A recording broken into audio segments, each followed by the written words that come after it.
33. This is episode number 33 of the Leg It podcast with myself, Tom Wickstead. It's me, Andy Grant, and we've got Kevin Ellison with us this week. Nice to be on it. Pleasure, boys. Thank you so much. Yeah, really appreciate this. Our first professional footballer on the podcast. Yeah, it is. Yeah. We've had League 2. I wouldn't say that. Yeah, we've had everything from comedian, hostage negotiator now. Loads, haven't we? Yeah. Yeah. People have climbed Everest. An accountant. Yeah. Crazy. Yeah. So yeah, the whole idea was we launched the podcast 10 years since I got blown up in the hope to speak to people who've had interesting lives, and I think, mate, you have lived a life that probably every kid in the world, especially Liverpool, has kind of wanted to do, being a professional footballer. So where I wanted to start was at the start, to be honest, mate, like how you get to become a professional footballer. Long story, and especially with being 40 and still playing. I think that's some. I mean, we've come up to that, mate. But that is some effort, that, mate. Are you the? Well, it sounds terrible, doesn't it? But are you the oldest professional in the game? Second oldest. There's a lad 23 days older than me, and I've put a little thing on his head. He's getting taken out when we played him, so eventually I will be, hopefully. No, it's a long story, and obviously, growing up, you play football, support Liverpool, and obviously living a stone's throw from Anfield, and you go in the games, and you just want to play football as a kid, and it was always. You don't see them now. Even my little lad, he's always on the Xbox and on his iPhone. They're not out there in the fields, are they, playing football or in the street? And started off playing a bit of Sunday League. Never started probably till I was 8 and 9 proper in a team, like. And you look at the kids now. As I say, in academies by that age. That's what I mean. They go to academies, the 4, 5, 6 maybe at academies now, and you're like, would I been better if I'd gone? Been playing back then, obviously, to be in an academy then. I never started, as I say, till I was probably 9 before I was in a Sunday League team and playing with me cousins and me friends. And sorry, mate, just on that academies, do you think that does help from what you've seen? I don't like it, no. From me being in football and obviously seeing what they do, I think it takes an awful lot away from the social aspect of the kids as well. I think I've been involved in it with me little lad who signed for Burnley a couple of years ago, and he was there, and he'd gone from playing Sunday League and playing out with his mates and on his PlayStation, out on his bike, and then all of a sudden Burnley come in, signed him, and he was there a Monday night, Tuesday night, a school footy Wednesday, he might have been there the Thursday, definitely a Friday, and then it'll be like a futsal tournament on a Saturday, and then up to Burnley again on a Sunday morning to play football.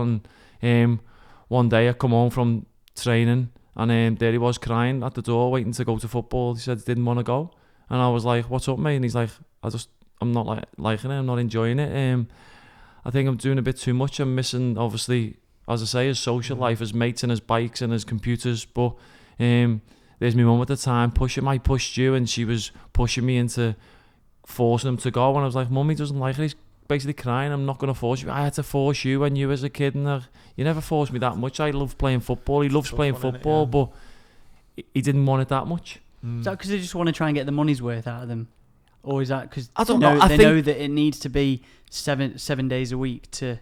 No, I just think they're scared now, the clubs, especially with the money's going around and the transfer fees they can get for kids. Even these days, you see some of the kids and they go for X amount to another football club, and you're like, how can you pay that for a kid? That kid might be 9 or 10 now, come 14, he might not like football, it might push him away from football, he's done it that long, and they mightn't enjoy it. But you do, I think they're going earlier and earlier to the academies, because the academies are scared of losing the Rooneys or the Gerrards, as I say. There's them players that are out there, but it's 1 in a million kids maybe, and the clubs are prepared to start them early and take them in and give them this and give them that, just hoping they might one day eventually get the Rooney or the Gerrard we're talking about. Yeah. You think, I worked at a few clubs now, and a lot of them are putting them in secondary school and things like that. So you imagine you've got a kid that's, say, even 10, and they put them through school from the age of 10 to, say, 18, and let's just say it's costing them $100,000 through their education and through, everything else. That's, say, 700, 800, 900 grand they've spent. You could sell that kid for 2 million. They've made 1.1 million. Yeah, just by so they've made £1 million just off a kid who is going to get sold. And they might do, but then it's, look at the kids. I look at it from when I got. I'm not saying that's right, yeah. by the way, but no, I know. Yeah, that's how they see it. That's how clubs. You're basically a piece of meat. That's how clubs treat you. And if you're no good for them, they'll get rid of you. But if you're good for them, they'll treat you all right, and hopefully they'll cash in on you. But I don't like that. It's like obviously I know lads who are at Liverpool and this and that and now and Everton, they go to private school, like Liverpool go to Rainhill, don't they? But then there's kids who have come out of the card leanings, gone to Rainhill and been released halfway through going through like the senior school. So then how bad must they feel? They're still going to school every day because it's a better school and the parents have put them in there, and Liverpool put them in there, for instance. But yeah, they've got teammates who are going to Liverpool to train in the night or might be off one day when they was there 6 months before but being released now. But yeah, they do keep them on to further their education. They won't get rid of them that way, but they got rid of them in football. So I think that's a bit of a thing up in the air, because for me personally, I think that'll mess with the kid's head when all his mates who he's gone through the youth team, the academy in that way. But yeah, he's going to school with them now and they're going to football and he's staying on in school. Yeah, that'd be fucking horrible, that, wouldn't it? Be a nightmare, that, especially like you're 13, 14 and you've just been released, but yeah, you've still got another 2 years of school and your mates are just signing, obviously they sign pros and that at that age now. Must be heartbreaking for a kid, like. Yeah, that is, because again, I mean, so that's how much it's changed. I mean, what's the change where that's kind of really started? Like the last 5 years, 10 years, do you reckon? Yeah, like 10 years or so it's been, I think, since like the Sky and that have plumbed more money into it. I think it's kicked on from there, because obviously the clubs get more backing from the TV rights and how global actually the Premier League is now, so they can afford, as you say, to put a bit of money into the kid to go to the private school and hopefully train him up to be the next Rooney or Gerrard. So when you're playing Sunday League, obviously no academies, nothing like that, was there ever a point where you thought, like, I'm gonna make this now, I'm a lot better than the lads I'm playing with, I'm a step above these? I was never like that as a kid. I was probably one of the better kids around. Got to 14 or 15 and then all of a sudden I've been at Liverpool from 8 or 9 and they released me at, like, I think it was 14, 15. Just then I just said basically I'm not as good as what they're looking for. Cheers, thanks for the memories, basically, in a letter. And in a letter back then. It's funny because I done a thing for another magazine last week and I'm trying to dig the letters out because they're all in my mum and dad's in the loft, like, with the obviously all bits and bobs. But back then it was a letter that come through the door and obviously it has a little stamp on it from Liverpool and it was a centre of excellence then. So obviously my mum's like, here's your letter, and I've opened it before I was going to school one morning. Next thing, it just broke down, basically. They smashed my dreams, and like people say to me now, it's like, at the time when I got it, my mum's like, oh, you're good enough, and I honestly still believed I did, because I played with lads who were getting whiteys and who were getting kept on again, and played schoolboys with good lads who obviously gone on to make a career, but I knew I was as good as them, and I think that little knockback gave me a bit more determination to go and prove them wrong. And obviously it didn't work out straight away. I went to other football clubs and went on trial and wasn't good enough here and not big enough at the time, because if you look at me now, I'm nearly 6'3", but back then I wasn't as grown as I am now. And clubs are like, oh, we've had lads here since they were 8 or 9, we'll keep with them, you're as good but you're not better. So they've got a bit of pedigree in that at the club football club. So I went on, played schoolboys, Liverpool schoolboys at the time, like 14, 15. Never got a whitey anywhere. Stayed on further education in Campion. So no good, just resit basically, because I didn't know what I was going to do. Then ended up on a building site with my uncle and played a bit of part-time, played a bit of Sunday men's football when I was like 16 for my uncle's team, the Seymour, and went on to play a bit of part-time football and work at the time. And all of a sudden, playing for Altrincham in the Conference North, and there was a few bigger clubs watching me, and Leicester invited me to come in and have a trial, and went there, done all right in the trial, and I'd gone from a building site to a Premier League footballer within like 2 weeks. Jesus, that is madness. That is. You know what? We recorded a podcast before this, and we were talking about like 8th place trophies for kids. Is that the same? Was it your kid was in Burnley Academy? Do they treat kids, because we were talking about how at the moment we feel like there's 8th place trophies for kids maybe in schools, etc. Is that the same in academy or not, where it's, or you've just do you know what I mean? Yeah, I know what you mean. I don't think it's like that at academies. No. I think the coaches might stick to 1 or 2 who they've got as the pinnacle lads or so-called kids they think they're going to make a few quid on or might reach the first team. But as I say, at the time he was 12 and you're looking, and certain kids do get a bit more than others, but yeah, the rest of them are basically all the same. So it always happens. It will always happen in football. If one kid seems to be a bit better than the others, he'll get more attention from the coaches. He'll get the well dones, the pats on the back, and this and that. Where I don't think, me personally, when I become obviously coaching, which I want to go into, or management, I think it's the lads who aren't as good as them that you want to praise a bit more and try and the better kids. I would personally try and not belittle him, but don't point him out as the demo man all the time or this and that, and then I'd make him kick on a little bit more, so you might get a bit more out of him then. That's the way I would go about it. But as I say, regarding them clubs and this and that and eight-man trophies, I don't think they really be bothered doing that. No, I didn't think so.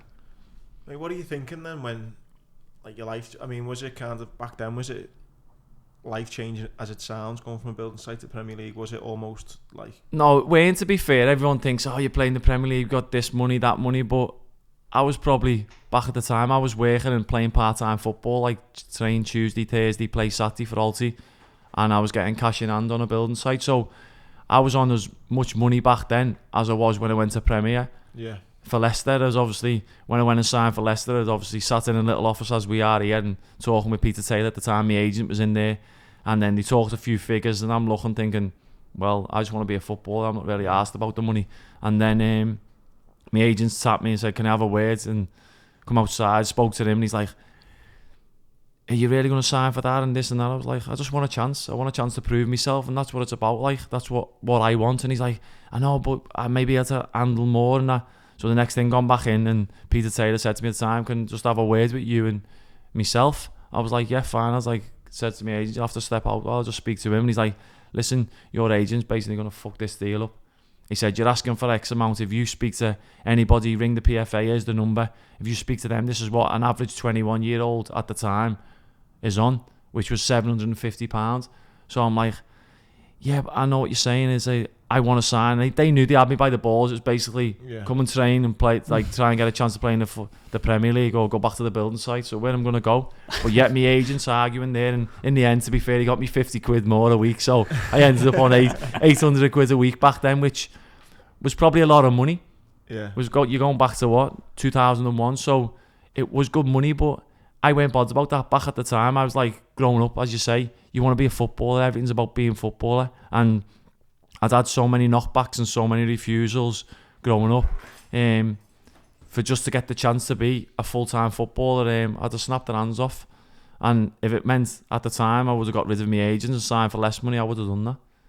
Is that what happens with an agent? So what happens with an agent? Is the agent there just to try and get more money, so that obviously they basically can get more money, or is it just a case of they're trying to find you other clubs, or like? Well, there was other clubs coming for me at the time. There was like other clubs like Leeds, West Ham were all like monitoring me and asked me would I go down, Man City, stuff like that. Did you have an agent then whilst on the building site, or did you? I had an agent, yeah, because at the time when I was playing, like, I'd left, so I knew. Because there was still people like agents who were getting in contact with me saying, we'll represent you, we can get you the club and that. But I wouldn't slaughter just all agents. But me growing up now and being a bit experienced, a bit a wise head, agents are no good for you. All they do is line their own pockets. And basically, as he's just said, Tom, it's the more they get for you, the more they can take off you. So it's in their interest to get them the best deal, not you. So I've known lads who could have gone to another League One club from us, or another League Two club from us, but yeah,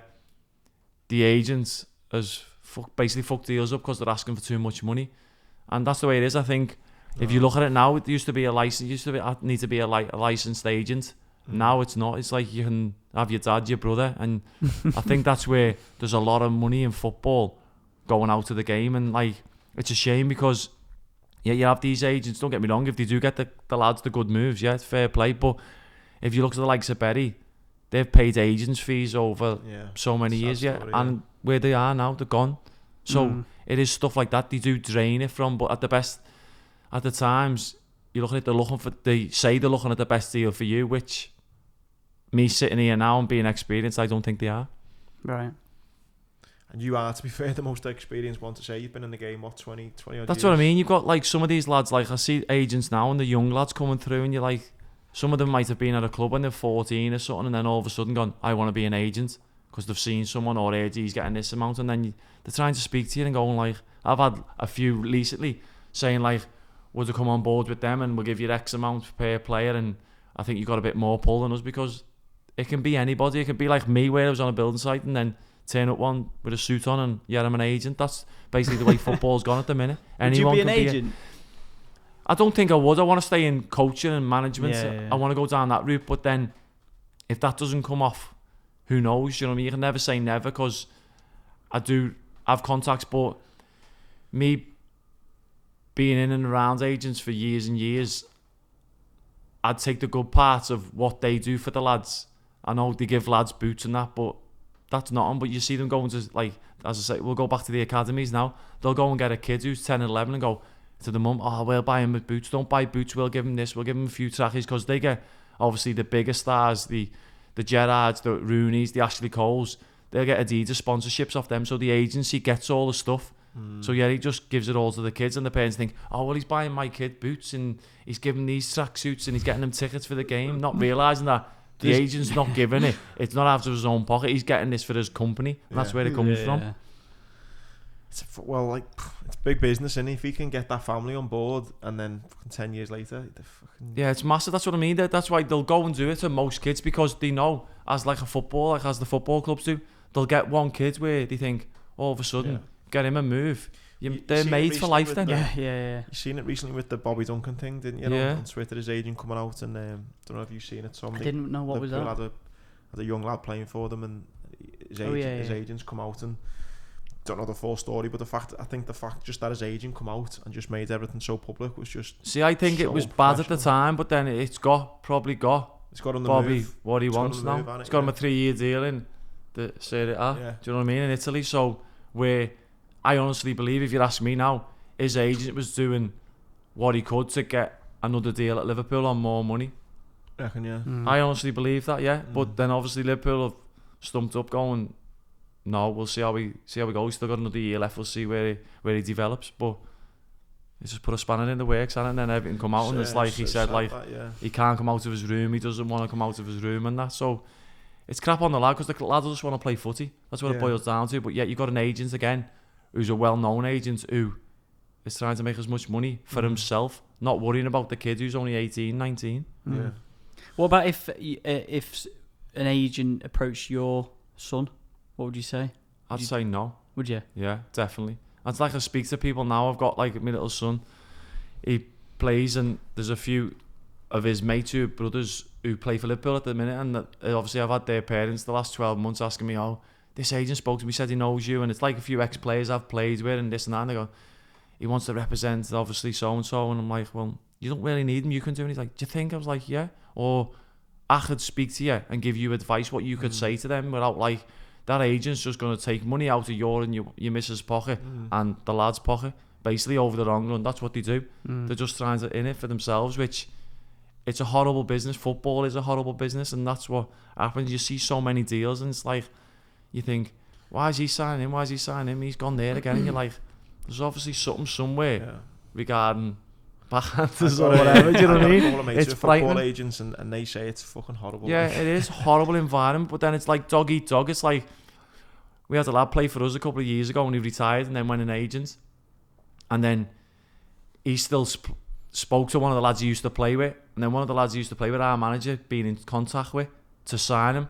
So the next thing, the lad signed, didn't need an agent, because he spoke to obviously the gaffer in the club and agreed on when he was happy with what he got. Next thing, the lad's phone up going, I want so-and-so with that money. Like, why? He's like, I sorted that deal. I was like, no, you never. I spoke to obviously the gaffer and Dan himself. He's like, no, I spoke to him, I put your name in. I was like, no. So then next thing, it was like a third way agent joined in going, no, well, I had him before he signed in. It was like, next thing, he was mayhem. It's like threatening each other, and you're like, this is what it boils down to, all for a few quid. Do you know what I mean? Money, Just for a few quid. We were literally talking about money as well, and about like how I said, like, you know, look at my phone book now. I said, like, I might know 10 or 15 people who are like millionaires on my phone. Is that the phone you left in my brother's cab? His brother was on I left the phone. It was thankfully knowing you, and I got my phone back. Thankfully, the next day, I left my phone fell out in the We taxi. pissed on the night out. Yeah, of course he was. Oh, it's funny that. Yeah, but like it's sort of about the money there and success. I was saying, I know, like say 10 or 15 millionaires kind of ring up, go for a coffee. I don't know that many people who are truly happy and content on my phone. It's like harder to be happy than it is to be a millionaire. Yet for some reason, people are just always after chasing the money. Well, that's what I say to this. We are, a few of the lads have put the lottery on because we're not allowed to bet on it. So we start doing the lottery in the Euros, and so we all shake hands on it. Like if we win this and that, and I was like, "But would you be happy with that?" He was like, "Yeah, you would." I was like, "Me personally, I think you'd be happy for a bit, but how long would you be before you become bored? You can only buy so much. You can only go here and go there. So why don't you just make like, what is it, 112 million? We'll make 112 million millionaires. So then obviously the world's a better place."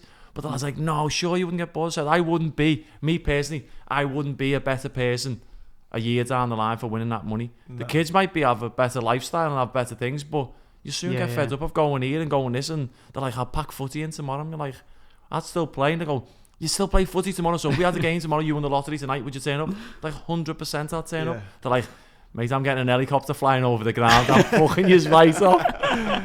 That's so funny you have that conversation, because you'd think maybe the amount of conversations like that happen through the workplace of like I'd quit my job, but then you still have that conversation with football. Like people say, football's this and that. It's like, I've got a good lifestyle, but I've sacrificed kids' birthdays. We've been training Christmas Day, so people go, "You shouldn't be fucking," when I was struggling a little bit, "You shouldn't be down, you got this, you got that." Yeah, I've got that, but I'm still a human being. I've still got feelings, so I'm not a robot.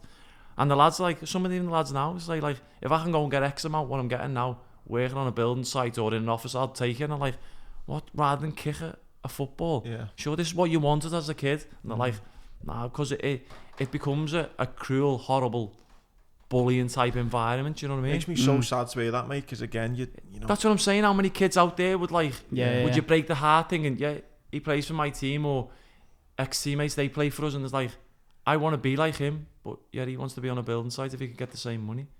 There's no thing, but as you say, you live in people's dreams, and I'm still humble and grateful for what I do every day. I get up, I still love it, and probably why I'm still playing, lad. I've got mates who like, obviously, you still playing? I stopped enjoying it, 28. It's like, I love it still. And I think it's because I act like a bit of banter, and I act like one of the kids around the place, do you know what I mean? And have a little laugh and a joke. That, mate, and you can see when you're talking about it, the big smile on your face, and that's the kind of nice thing to see, and that's why you have obviously stayed in the game so long, because you've got that passion for it. Where again, it's sad to think that there's people there who are in this position, and they'd give it up just for money, or you're thinking, fucking hell, like they would be, as you just said, speak about millionaires. How many millionaires out there would go, "I'll give my money up just to play professional football"? Because you would, because that's every little lad's dream, isn't it? When you grow up, you want to be a footballer, whatever level it is. You're a professional footballer. It's a privilege. I always think as well, like, you don't realise, mate, how good you must be to make it in the game. I think it was Gary Lineker once said, I think he was talking about Gerrard, and the quote he used, and I think it's always a great way just to gauge a footballer, whether it's Steven Gerrard or you're playing whatever level. The fact you're playing pro week in, week out, he kind of used this analogy, and he said, imagine how good the best player you ever played with in your school was. Imagine how good he was, and he didn't make it. So imagine how good you must be to make it. And I've got like mates in my school who are obviously fantastic footballers but never quite made it. And then you think you've done 25 years in the game, like, do you know, it's mad to think that the sacrifice that's one thing why I never ever. I think maybe when I was younger I used to have that kind of stereotype where to think, fucking the footballers, man, fucking, they shouldn't fucking, why are they moaning about this and that? And obviously as you get older, you get more life experience, you realise. The first thing I realised was like the sacrifice. Like you're talking before about your teams. Well, that's what I mean. It's like I've been living in West Derby where I live. I live there, and then I play for Rotherham. Christmas morning, I had to drive basically from Liverpool to Sheffield where we trained for I think it was no more than 30-40 minutes, including a warm-up session, and then I'm back in the car all the way back home for the game, the Boxing Day, because I wanted. So then I have to get my kids up earlier, because they're like, can we still wake up earlier? And I want to be there when they open the presents. So then it's like, we'll get them up earlier. Then there'll be other games when, like, I've been Christmas Day, I've stayed in hotels in the night for the Boxing Day game. And I'm like, Jesus, but people don't see this, you know. But now it's even weird, like the Premier League and that do more and more of that. Where back then it was mainly the bank holidays and the Christmas period where you do all that. Where if you go to the Premier League, they do it regular now. Stay over day befores and afters and that to do recoveries. But it is a sacrifice even to like your kids' birthdays. There's been games when on my kids' birthday, I've missed parties and stuff not being there because I've travelled on a Friday morning and don't get back till midnight Saturday night. So I haven't even seen it on a birthday or the next day. And then it's like I'll get to spend a bit of time on it. Thinking about people just think, you're a footballer, it's this and that. Where if you can go in other jobs, you can take time off, can't you? And this and that. Obviously not in the army, but you can take time off and that. When you're at that hotel on Christmas Day, or does it then feel like a job, or does it not? No, because you mess about with people. You mess about doing stuff and prank stuff and that. They don't really sleep. Do you know what I mean? But it becomes a bit of a circus because there's that much going on. Do you know what I mean? But yeah, I think because you have to focus on it, don't you? There's obviously we can't drink even to like having a drink Christmas Day. I've been to my mum's for the last couple of years and that, and my mum and sisters are all having my dad having a drink. Can't have a drink. I've had one non-alcoholic drink in about 4 years at Christmas at Copperberg when they first come out. Mum's like, I've got you one of these non-alcoholic. That's it. Do you know what I mean? And then they're all pissed and you're like, I'd like a drink just to be able to sit there and like the gaffer always like, don't eat too many roasties. That's his saying. Do you know what I mean? It's like, you can't even have your cakes and that. Do you know what I mean? Because you just feel sloppy and sluggish the next day if you eat so much shite. Yeah. No, I can just imagine personally that if I was in that, sometimes I think no matter what job you do, at some points in that job you think this is not a hobby, this is a job. I might be wrong there, mate, but I think that's what some people will see it as that. Do you know what I mean? And is that why people like that, your mate who was 28 who packed it in, did he just stop enjoying it because he just stopped enjoying football? I don't know whether he could handle obviously. When you don't like football or you don't like something and someone's telling you, like to me, I've become a bit of a moaner as I got older because I demand a bit more because I still give my all. And then when you see other lads not giving their all and you think, you have a go at them and they're not really interested or they're not asked.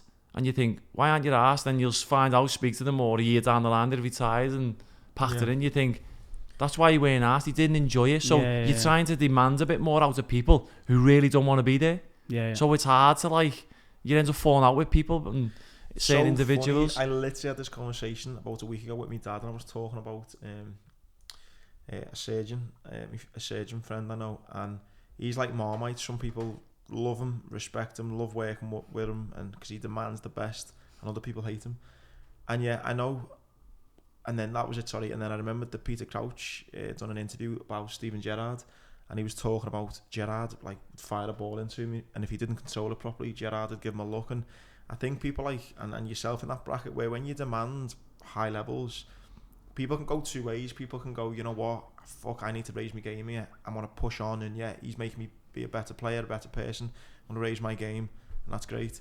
And other people will go, fuck, give me a fucking break, alright, I'm not at that level, and then just don't give a fuck as much. See, I think football's going that second way you said now. Marmite, and then people will look at you and go, he's an arsehole, moans, do this, but in the end, I'm trying to get the best for him, which will best for the team, which will benefit us all in the end. If money motivates them, him doing better and getting us goals, like as you say, Crouchy getting older and setting up goals, that'll benefit us all money wise. And this is the same, and this guy's a fucking surgeon, but he's the same. People are like, fucking hate when you've got to do things dead fast and you've got to make it better.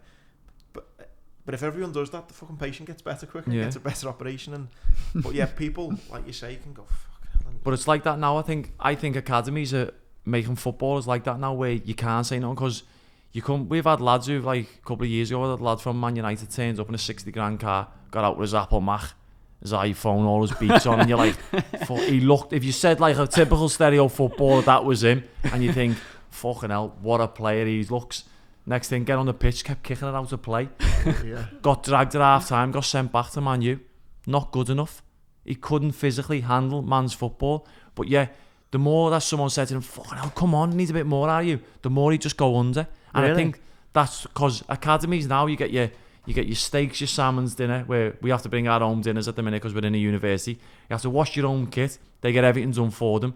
They're basically like babies. They get everything but their arse wiped, do you know what I mean? Which, don't get me wrong, if you'd offered it to me and they're on good monies, I'd have snapped your hands off for it. But I think footballing wise, I don't think it's helping the kids who fail at the top clubs, because when they come to ours, it's a massive culture shock, because we know, as us lads, we'll have to work after football, so because we've still got mortgages to pay now, so we demand a bit more out of them, and if they're not giving it because they live at home and they've got like a £700 car on the pat a month, we demand it. They start thinking, fucking hell, he's an arsehole, him, I don't like it here. Not realising, well, where does he go from our level? He's only going to go down again, which will be a lot worse. Yeah, I wonder how you get that hunger when you start getting at such a young age with all that money, and to keep. It must be hard, to keep that to get hunger. the balance. That's one of the reasons I got invited in. It was probably about 8 years ago now. I got into the Liverpool's academy, and the guy got me in, a good friend of mine, Clive. He was the kind of tell people about how quick life can change, because these kids are getting told they're going to be the next Steven Gerrard, they're going to be the next this, the next that, and then some of them haven't even got a career in the game. Yeah. So I kind of used the analogy. I was, once this big, rough, tough Royal Marine Commando. Next minute, I was getting spoon-fed by my dad. I was like, life can change that quick for you. You know what I mean? And I think, like you say, they're getting told this, that, and then when the crunch comes to it, they're fucking not at the level. Yeah, they're not good enough. They're honestly not good enough. You see some of the academy kids now, even, honest to God, you see them and you think, we play like under 23 games against like friendlies, and we played Everton under 23s in pre-season behind closed doors because our pitch weren't ready. And you look at them and you think, I could honestly say Anthony Evans was probably decent, but he's been at Everton under 23s now for like 3 or 4 years, so he needs to move on. He's not going to play first team. But the rest of them, you think, you wouldn't fancy any of them to get near the first team. And Everton are crap at the minute, aren't they? The other thing I thought was mind-boggling as well, I was lucky enough to do a talk for England under 18s. Now I thought, surely if you're at England under 18s, you've got a career in the game. They were saying even then at England under 18s, some of them won't have a career in the game. I know lads who, like, obviously the England setup's a lot better now, but from when we was kids, he was like Michael Branch. Yeah. Ends up in prison and that. Obviously played like lower level, but he was like England. He was like the next best thing. Like Sport Billy could play like county cricket and everything, done everything. England took him away, and then didn't materialise what he played. Scored a few goals for Everton. Tom Culshaw went to England. He's like Rangers assistant manager now. Yeah. Like obviously I played school boys with him. Keeper, and wasn't he? No centre half. Was, yeah. And you'd think, well, he's going to have a boss career in, because he was like the dog's bollocks at our age. And then never ever played professional football, like, do you know what I mean? When they're here and there, but then it is, you look at them and you think, so many kids just fall, like, who get bigged up. But I think now it's even worse because you got parents putting pressure on them. Where back then, if your kids was good, you're like, oh yeah, he's good, he's that. Where now it's like, no, my kids, he's gonna be this, he's gonna be this, he's gonna be that, he's gonna earn this, he's gonna earn that, and you're earning this off kids, parents who are like, kids at 8, they're at the academies. I've been there when Charlie was like a Liverpool academy under like 9s, 10s. And this is what parents are saying. So you think the amount of pressure they're putting on a little kid back then, and you wonder why some kids come to 14 and 15 don't play football. Just reject it. Just go not interested anymore. Yeah. Because they're getting pushed into it. It's a difficult balance though, isn't it? That's why I found it hard with my lad when he basically, I asked him, are you playing footy because I play footy? Yeah. I'm not bothered if you don't play footy, mate. No, I like it. I just want to go back and play with him, because he's had a little setup from like when he was like 5 or 6. He's had a little team and they've all stayed together and gone right through the age groups into under 15s now. They lost the 1 or 2, didn't want to play and brought another kid in, but he wants to go back to that. And I'm like, everyone's looking at me, he's got like, did he really leave Burnley or did he get rid of him? I was like, no, he's crying to me, didn't like football at the time, didn't like it there. He wants to go and play back with his mates, which he's probably a big fish in a little pond there. Where he went to Burnley, he's just a normal kid. Yeah. Just the norm that comes through the mill. You hear the story of like Venus and Serena Williams' dad. And just about like to mention that, pushing them, and obviously they've turned out to be what they are. And you're like, is that? See, but it's got to be half talent though as well, and they've got to be gifted in a way. Yeah. Do you know what I mean? Because you can't tell me if my kids weren't good enough, but I pushed them that he'd still make it. They must be gifted somewhere, mustn't they? Yeah. They must have the hidden talent, as well as I want to do it. Do you know what I mean? And they're obviously determined, and sacrifices they make to get where they are. Mate, one thing I wanted, which kind of leads on from again, like you mentioned, then academy kids coming through and stuff, which I think is so important. And I'm imagining your answer is going to be similar to what I say, which definitely doesn't happen as much as maybe used to. But in the Marines, I probably have to be careful what I say now. But we used to have initiation ceremonies, and what we used to call them joining runs in the Marines. So you'd pass out a training, and I think they're even banned in the Marines. I don't think they still happen, but they're like the band. Do you know what I mean? I would say, yeah. And it was you'd turn up, and you go from passing out, becoming a Royal Marine Commando. You're proud as fuck, thinking, yes, I've made them a Royal Marine, and then you go to your unit, and then you're just one of 500 Marines then, or however many there, whatever. So you're just a normal lad, and the new guy as well. So you join your company, and then I always remember getting like a shopping list, and it was like, right, we're gonna have a little party tonight, a little welcome party, go and get this, and you get told to get like buy dog food and lard and milk and some cider and some this and that, some women's clothing, and you get dressed up and all that, and it's just basically an hour of just humiliation, to be honest. Some would probably call it bullying, others would call it character building. But anyway, you'd have like this hour's initiation ceremony where you're just getting embarrassed, and it's funny, and it's horrible. You're eating dog food, and it's just all bullshit, to be honest. Anyway, once it's done, everyone shakes your hand, says welcome to the unit, and then that's that. Then it's kind of put to bed. You've had your initiation ceremony like everyone has who's gone before you, and then that's it. Then the next few weeks, you're still a new guy, so you're still doing all the stupid little tasks, like the menial tasks. But then, a few weeks later, then an old new bunch of new guys would come in and stuff, and be there too. And that was it. And that was just the way it went. Do you know what I mean? And that kind of grounding. I had it really quite easy, to be honest, because I went to Iraq straight away. So when I come back from Iraq, I was already kind of not one of the new guys. But I know mates who, for 6 months, had to wake up in the morning and make everyone breakfast. For 6 months, making all the older lads breakfast. And, new lads are called sprogs. So you just shout, "Sprog!" And then all the new lads would have to scurry it and say, "Oh, yes, Corporal, what can I do for you?" And just that kind of routine. But fuck me, it kept everyone grounded. No one would turn up, Billy Big Bollocks thinking this. And I always imagine, I think I seen a Gary Neville interview saying that when he joined up at class 92, obviously all the old school there were just, I think Gary Neville said he put someone in a suitcase and put him on the bottom of a coach or something, had to go to.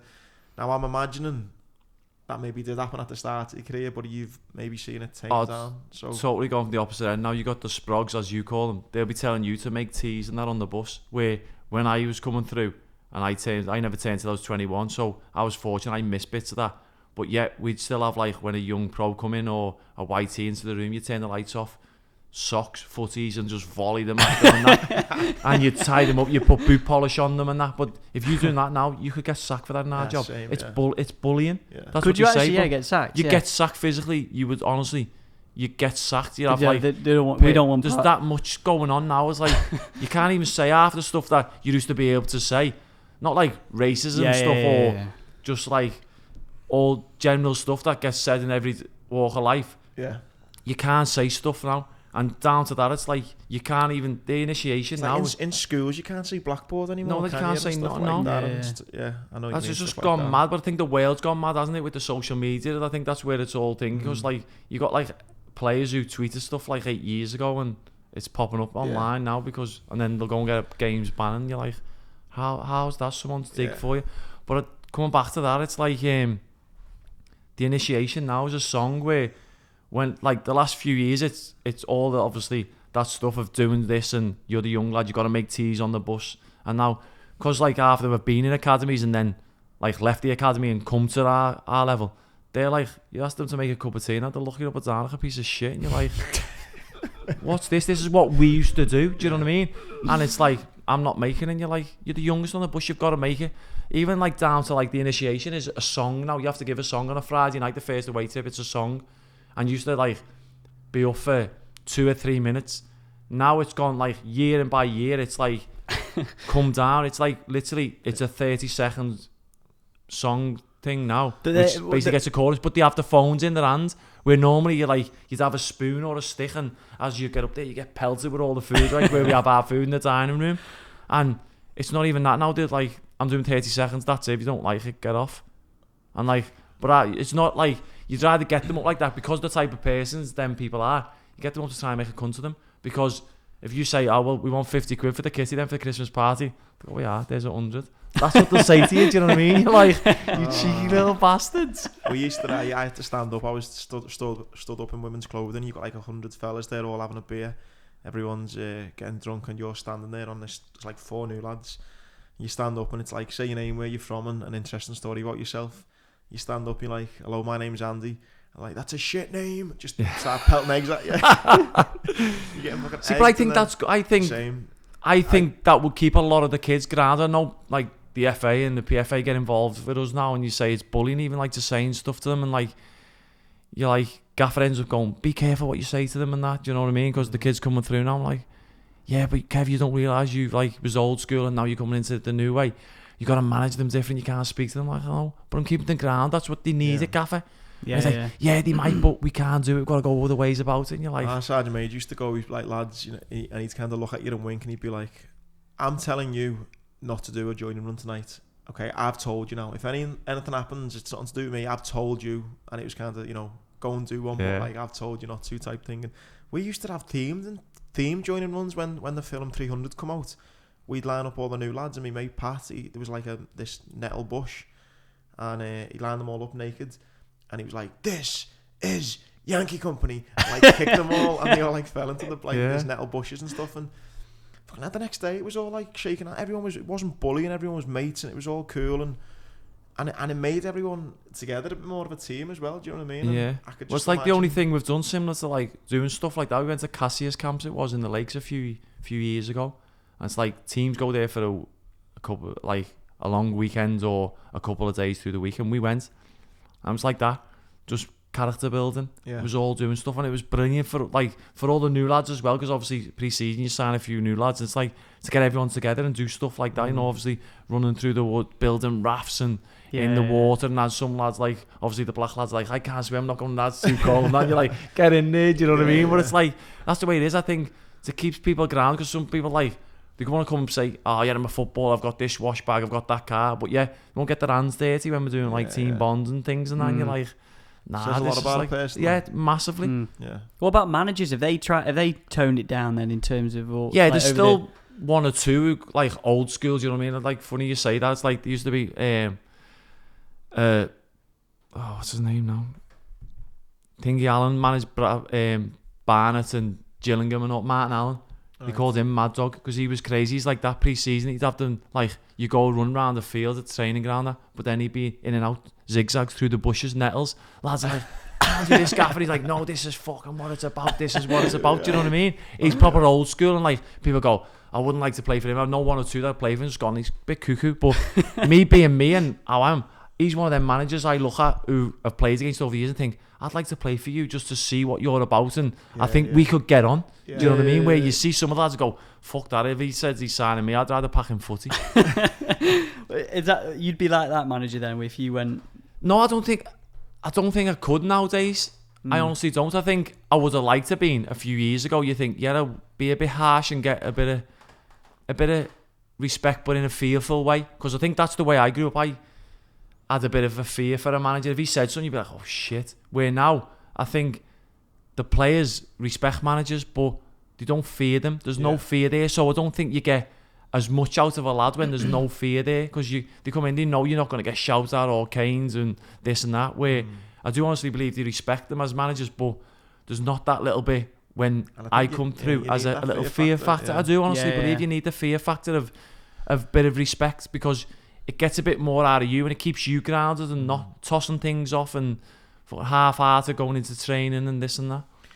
Mate, totally, yeah. It was like that in the Marines, like the corporals and the seniors, like there was that respect obvious, but I had that fear factor thinking like, fucking hell, like, do you know what I mean? I definitely never lost that, and I think as well, like, completely different, but hopefully you'll see what I mean. But anyone who didn't want to do one of these joining runs because they were embarrassed or whatever like that, we used to always think, well, I used to think it this way, you know, if you're too embarrassed to run around naked and get a few eggs pelted at you and eat a bit of dog food and just make a tit of yourself for an hour, you know, you can't do that in front of all your mates now. What are you going to be like when you're lying in a ditch getting shot at? Yeah, that's it. Like, yours is a bit more extreme than us, innit? But no, I don't mean it's extreme as in like, it's the extreme version, but at the same time, if you're with a guy and, you know, a couple of lads are like, oh, I'm not fucking doing that, I'm not, I think, like, do you want to be playing alongside? That's that what I'm when saying. you This is fucking- where this is where we say to lads, fucking hell, I wouldn't like to be in the trenches with you, Yeah. because I wouldn't. Is like, if he's not fucking putting us all in, like training or doing this, or like worried about he's gonna get his trainers dirty or whatever, I don't realistically want to be going on the pitch with him, because he's not going to give me all, and that's where it becomes like I demand a bit more, and he's like, fuck off type thing. But it's like, as you say, it's like you want to demand a bit more, and you want them to do them things because you want to see what they can do, and if they are backing you up on the football pitch. And if you can't do those little things when it's all nice and quiet, Yeah, and exactly. and you're in a nice What chance have you got when there's a bit of pressure on you? Mm. And that's when you see them buckle even more. What's it like, mate? That pressure when you, as you start going through the we'll move on to your career, but when you are kind of signing for Leicester and you come on, it was Old Trafford, wasn't it? Yeah, that was my debut. It's like, see, I laugh with the lads because people make the Football League debuts and it's like someone has made it like, oh, Shrewsbury away, no disrespect to Shrewsbury, or Mansfield away or something, but then obviously everyone goes, so your debut was like, your Football League was actually at Man U. I was like, yeah. They're like, fucking hell, do you know what I mean? But then I'd gone there, and back then it's... What year was this? 2001.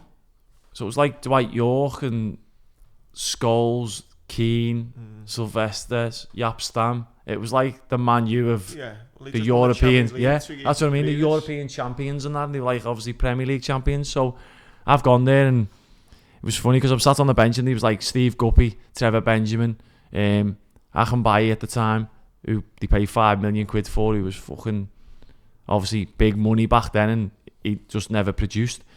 So I'm sitting there and I'm thinking, I'm in the squad yet, but I'm not coming on here. You just think, young lad being travelled with them and that. And then next thing is like, turns around to me, goes, Kev, you fucking ready? And I'm like, oh shit. But in the meantime, the whole of the stadium's standing up, singing stand up if you're 8 Scousers, because obviously Leicester fans and then obviously Man United fans. So I'm thinking, this is not an environment for me. This like absolute shit myself. So I went on, and obviously I enjoyed it. But then I think, what time did you go on? I was like late 80s, 85th or something. So like I ended up getting about 12 minutes in all. Do you know what I mean? And like, but like people say, well, no one can take that away from me. They can't. 100%. Mate, do you know what I mean? It's obviously 100%. It was only I've been in the squad like at Derby, and then before I've been on the bench here and there, but never ever got on. So it is one of them things. I've been there and done it, and I did enjoy it. Was it good enough? I asked myself. I don't probably weren't if I look back, but then to what I know now, to where I was then, I'd have done a lot of things different. I went there and thought, yeah, I've made it now. Not being big time. I never went and got this car or that car. Just still got to focus and never big time. But it was like, if I went in the first team squad, I'd come home on the Friday. I'd see obviously my ex-girlfriend then, and then I'd be out with my mates Saturday night, see my girlfriend on the Sunday before I travel back to Leicester. But this is bearing in mind, I'd be drinking twice over the weekend, eating so much shite because I didn't even eat vegetables or pasta back then. It was just chippies and fast food. That's the way it was. It was like Donerburger and chips on the van when I was working and that. This was like a couple of weeks before I'd been going on the Premier League. So, and then we'd have our resi games Monday, where later on in my career, I wouldn't drink now anyway because it takes me, because I'm 40, it takes me about 5 days to recover. But I would never drink on a Saturday knowing there's a game on a Tuesday. But yeah, back then, I don't know, I found it hard because I'd gone there and I'd become a normal lad there, where playing non-league, I was so-called a superstar. I'd gone from like the Conference North to the Premier League, no one had done back then. They paid like 100 grand in total for me. So it was a lot of money back then. So I put a bit of pressure on myself because I weren't playing, and you start eating yourself up going, am I good enough now? What's happening here? But not realising you're playing with like Robbie Savage, who people say was good running around, kick people. He was unbelievable. I had Roberto Mancini, my teammate, couldn't speak English, he was a teammate. And then obviously goes on to manage City, do you know what I mean? It's like Muzzy, is it? These are players and you're like, fucking hell, these are unbelievable. But they were only average, probably Premier League players back then. So I can't imagine what the Fowlers and all that must have been like. That's what I said before. You don't realise how good. Yeah. Again, my only experience is the lads I played with in school, and they were good, and I thought they were fucking unbelievable. But then, and they didn't even make it. Never mind make it to the Premier League and to actually win the league and Champions League. So you just... That's what I'm saying. It's impossible as a fan to fucking be in your shoes. We laugh now because like we always go, get a good cup draw, we'll get City or something in the next round. But then we played Burton a couple of weeks ago and lost 4-0 to them in the Carabao Cup. City beat them like 14-0 over 2 games last year or something, didn't they? And we're like, what the fuck would City do to us?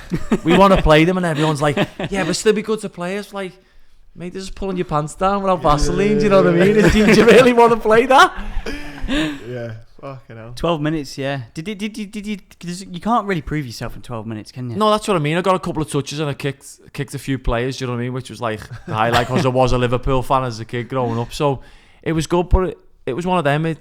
I couldn't prove myself. We were losing the game, but it was an experience, and it was one of them that made me want a bit more. But unfortunately, I couldn't get it at that level. I dropped down a few levels and continued to play. Do you reckon it's on YouTube, that? No, it's not. You know, have you tried to have a look? No, because I done a thing for Sky Sports. I've seen it, yeah. Sky Sports. Did you see that? Yeah. Well, that was he showed me that on he come on the Thursday, and it was going on the Saturday, and that was the first actual evidence I've got, apart from like if you Google a team sheet, it comes up on Man United's Wikipedia. That's the only bit I've ever seen. I'm gutted because I hope they give it to you.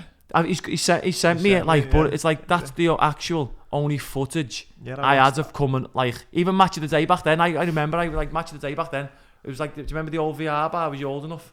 Yeah. The VR bar on the corner of Bow Street. Yeah. That's where everyone used to go Saturday night. Used to go there, get jugs of vodka Red Bull for a tenner. So we'd be in there, and they used to have the tellies on Match of the Day. Yeah. So I'm sat there, and my mates were like, it's all coming on now. And it was just like Kevin Ellison on for Thingy Sturridge. That was it. Do you know what I mean? And then next day, someone give me a paper, and I think I've got it. My mum's a picture of like me and Yap Stam, because everyone says I look like him. Do you know what I mean? Everyone's the me. So there was a picture of that, but then regarding that was the only footage of that Sky Sports thing the other day. Yeah, no, I didn't see it, to be fair. It was only last week, weren't it, son? Yeah. That was the only footage I've ever seen from that day, and that it's on YouTube, seen it then. So I'll watch it afterwards. But the Sky Sports thing. It was on Sky Sports. I might have the link. I don't know. So I should have the link somewhere. You know.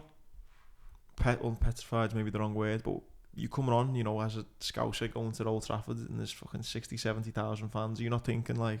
I shit myself, I'll be honest. Yeah. I shit myself a little. Like, do you know what I mean? I was like, oh, fuck. I was like, shit. It was like 67,000 then, which was like, they just built that new stand, which 67,000 now at a normal stadium is nothing. 67,000 then was like twice what Liverpool got, Everton. Do you know what I mean? It was like an FA Cup final type thing at Wembley. That's what it was like. It was like, oh my fucking God. And can you feel it, mate, on the pitch? I mean, I've been in like big stadiums in the crowd and it's rocking, but can you feel it like people? Yeah, I could then, because it was actually my debut, where now if I go into games and I play at big stadiums or there's big crowds, you can sort of switch off thing and focus on it. But because then I was like a rabbit in the headlights. I was like, shit, everyone hates Scousers. I've got to do it here. I've got to do it. Do you know what I mean? You're like, oh fuck, here we go. Do you know what I mean? It was like, it was, I don't know, I can't describe the feel. It was nice, but not nice, if you get me. Weird how it was like. I couldn't even imagine that. Like, no, I couldn't either. And even though you're doing something you love and something you're good at, it's still different when you're like, right, go and do it now in front of all these people. That's what I mean. Even like tonight, you see lads like who, we call them TGIs, which is a Training Ground International. Unbelievable in training all week. Comes to the game.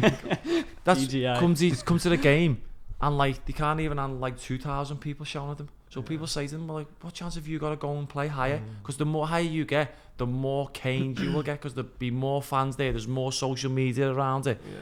You wouldn't hack it.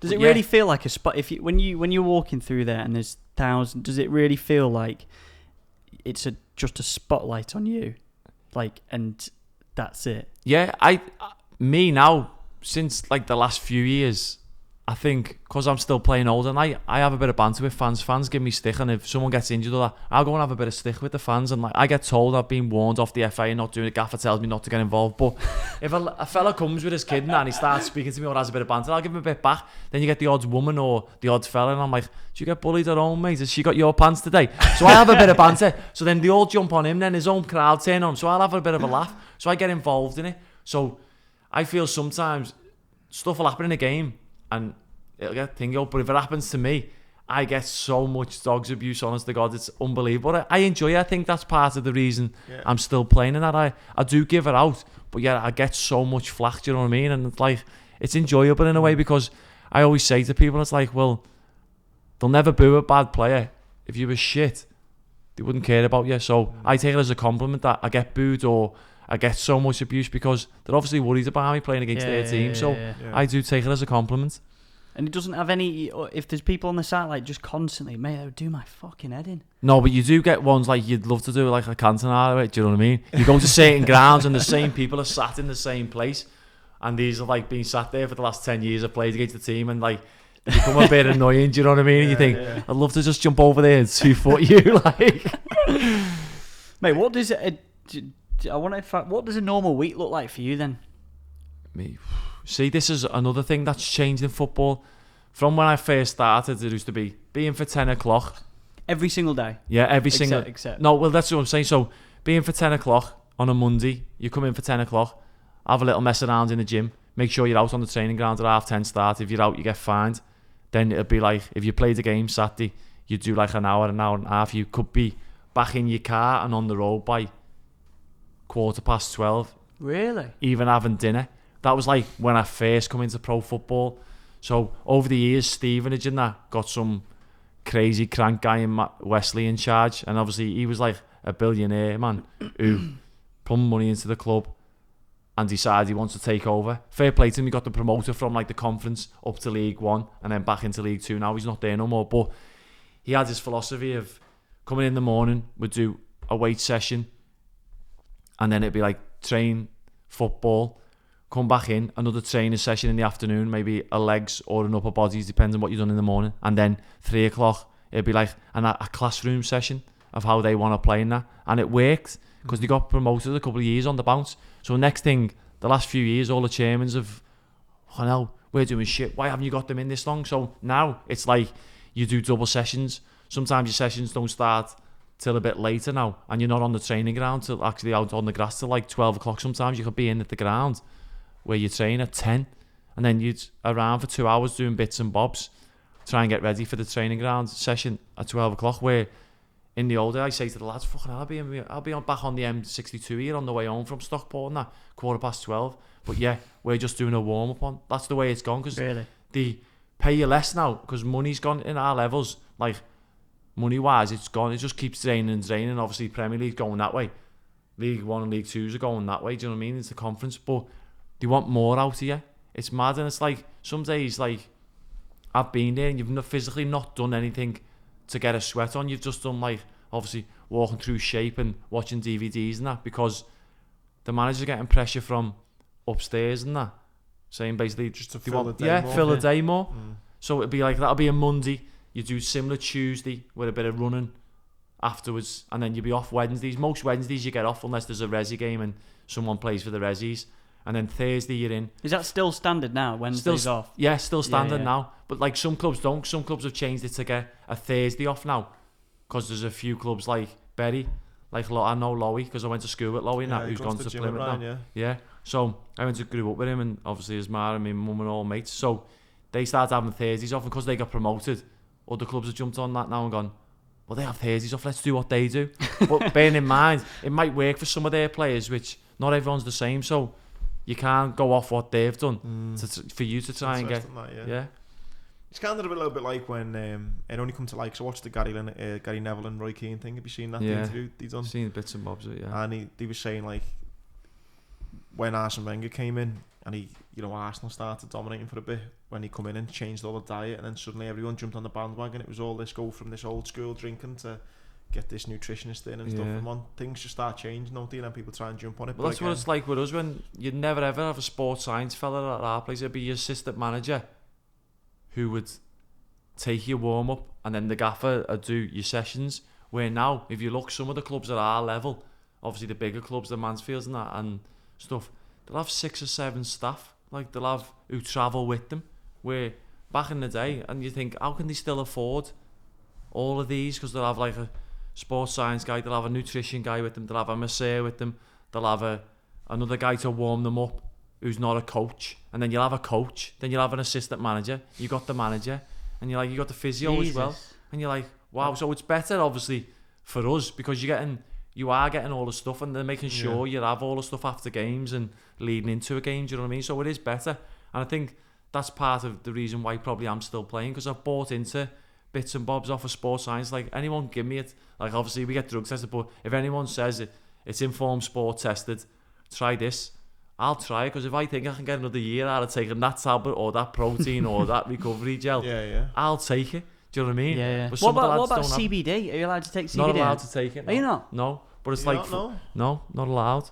But apparently, like, because my other mate Ryan Edwards, the kid who plays for Blackpool now, had testicular cancer when he was at Plymouth last year, and obviously he's had the all clear now. He's back playing, but he's obviously asked to take it because obviously he had cancer at the time.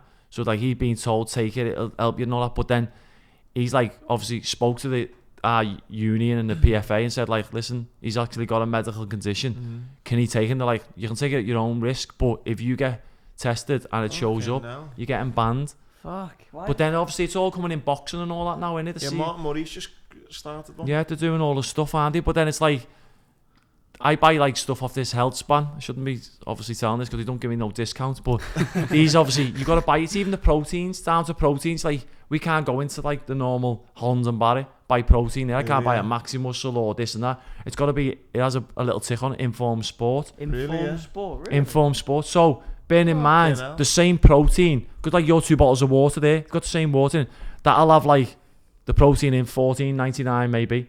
That'll be Informed Sport. 44 quid.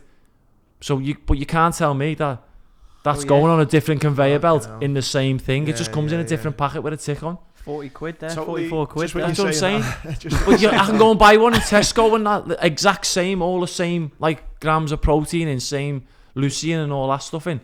But yeah, so everything you have to check that like, Even- within reason. Like if you went to Tesco and just bought a sandwich, you wouldn't have to go. No, not like that. Yeah. But then it's obviously they tell you obviously the proteins and your protein bars. Like how many times we pull up at a garage, you'll have a Costa on the way and you grab a protein bar, but you're not meant to have it because it's not Informed Sport.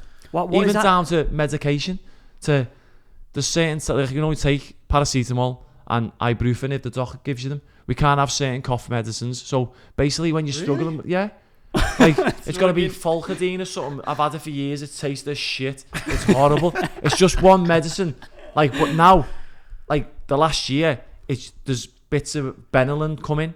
Surely that's You not never going to make them that can't much have of couldn't a have used to have difference. Lemsips, can't have Lemsips, stuff like that. But yeah, if you're sick in bed, obviously like my ex used to have Lemsips and that. We couldn't have. You'd have hot water, lemon, and a paracetamol. That was like, so you wonder why we were off for a few days, but like you can't take, honest to God, down to the stuff crazy, like that.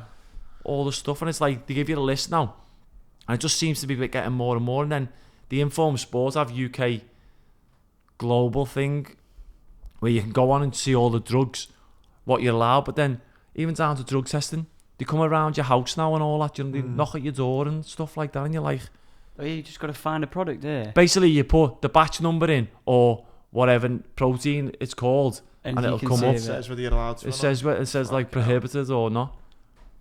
That's crazy. That, mate. Surely that's not going to fucking impact you that much, is it? That's what I'm saying. It's like, what was a protein recovery? How would that like make me? Even like down to like drugs though. If I smoked weed or cocaine before the game, they say it's performing enhancing. How? I'm gonna be off my head. Do you know what I mean? You're gonna be mellowed down. You only be asked if you're in the stadium. But then it's all like classed as like that, and you're like, oh, it's weird. I do think that way. I went to Amsterdam the other weekend, a few months back now, and took a space cake. And I'd never done drugs in my life, and took a space cake in Amsterdam. There was no fucking way I could have played football, and I didn't fucking know. That's what I mean. I've never. The worst I've had a cigar when I went to Vegas a few years ago. My mum, I was like 35, I think at the time, and my mum went off her head saying, "What are you doing smoking a cigar?" I was like, I don't know, I was in Vegas, pissed, you know, in a pool party. That's the only thing, and everyone's like, I've obviously got all mates and obviously sister and my brother's been to Amsterdam. They're like, oh, the space cakes, you want to try them? But I've never been one for drugs. I've never even smoked a ciggy, but I think one of them, if I get there when I finish, I'd like just to try, just to see. I'm exactly the same. What to see people, what they're like, because I'm bad enough off ale. If I have ale, I'm not bad off ale. Do you know what I mean? I was that bad, right? We again, because I've not got no drug tolerance whatsoever. Had this space cake, and then after an hour it didn't work, so I had another one. So I had two, and ended up so paranoid that I ended up going to the station to go back to the airport. Got so paranoid, thought it was the wrong station, and ended up in Rotterdam. I stayed on the train. And I had to come back on myself to go to the airport. That'll be, I'll have to get chaperoned off someone just to make sure I'm alright. It was hilarious, man. What about how often do they test then? Do they just come around randomly? It's more and more because they're putting more money into it. It's like it's the same people that go and obviously test Anthony Joshua and all them that you see them at the like the boxing UK. Yeah, it's that UK's whatever it is, but they can just turn up at your house, and if you don't let them in, you can see them at the door. We have a time slot, so it's like if we're off training, we've got to text them and say like, I'm between this hour, like you got to give them an hour, 9 to 10 this morning. I'm at such address. So you got to wait in then 9 to 10 just in case they come. But then Whoa, wait a second. So if wherever you every day you don't have to say that you're if now. you're off. But now I'm alright because I've been in football today. But if I went in football today, our window tonight is 10 to 11, so they could come to my house because our club for whatever reason puts it. You can put it at whatever time slot you want. Our club puts it at 10 to 11. So if I went in football today, tonight I'd have to be in my house 10 to 11. Just in case they come. Because of being in football. My God. They do that so you can't go out of it. Yeah, I'm signed in football. So they had a slot at that training session today.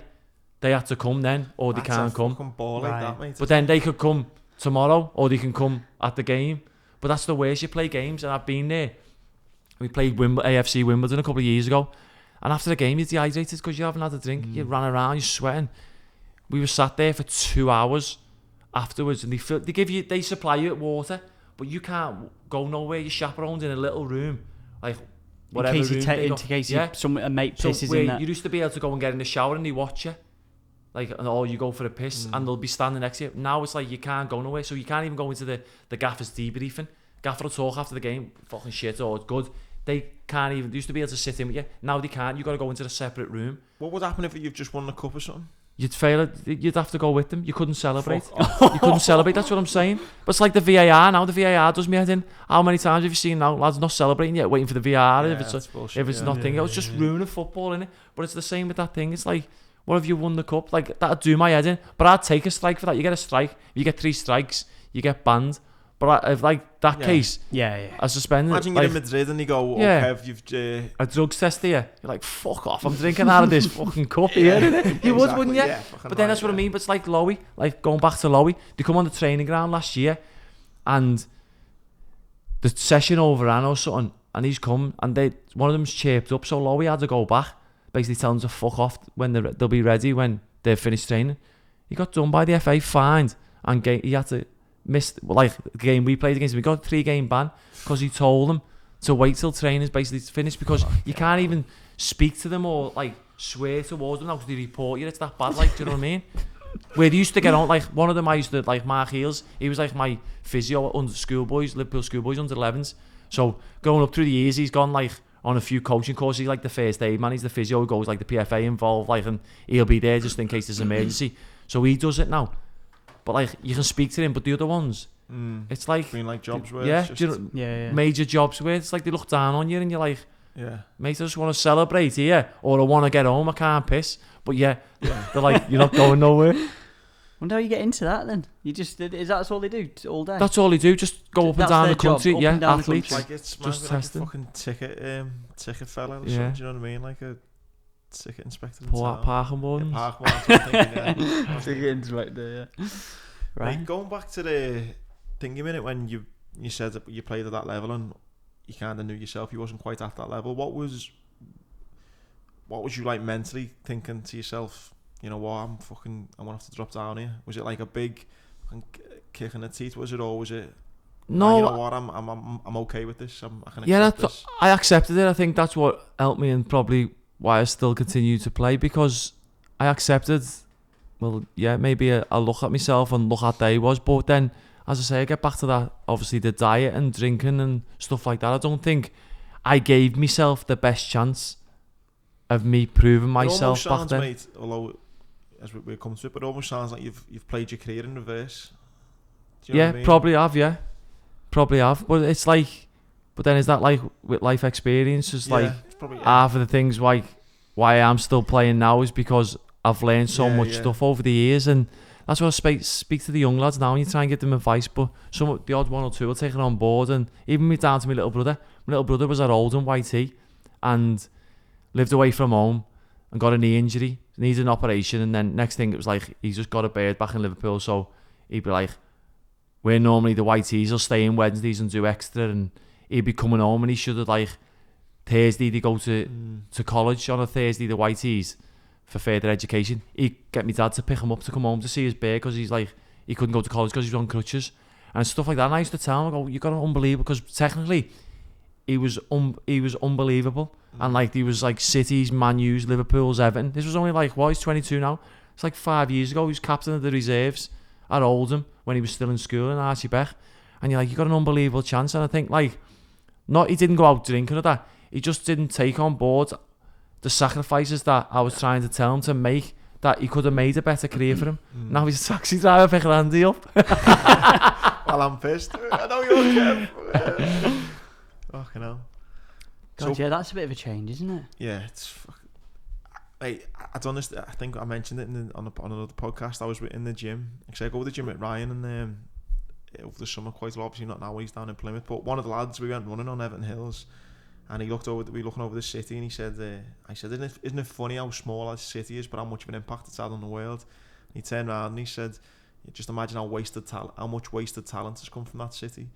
And it's like your brother there, or like just so many people who, for whatever reason, you can fucking get birds or go. Yeah, you look at Billy Kenny. Billy Kenny's like my mum's his mum, and my mum were cousins. Like, so obviously I know him. He was like Billy Kenny, do you know, like played for Everton years ago.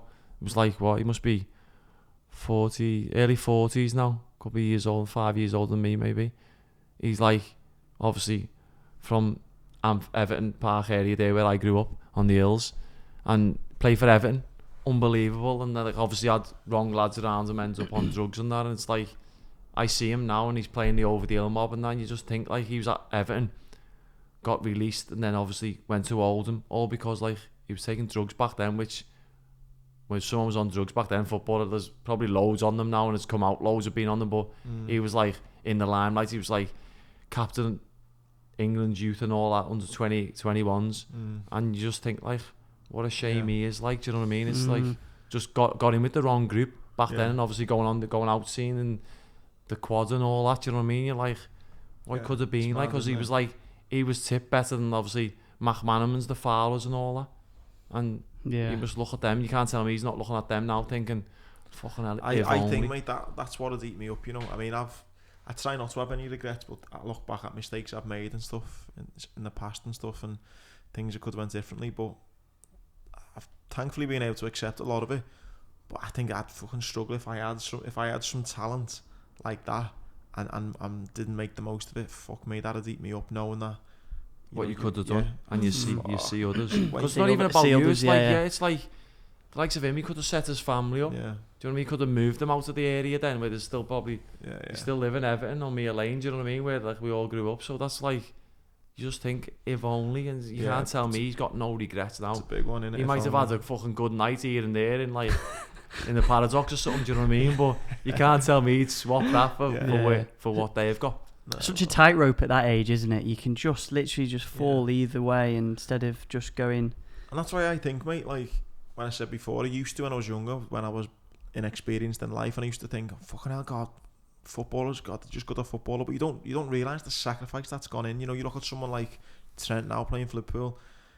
All the fucking nights I done all-nighters and I got pissed on the parks and was doing this fucking here, there and everywhere at 15, 16, 17, 18.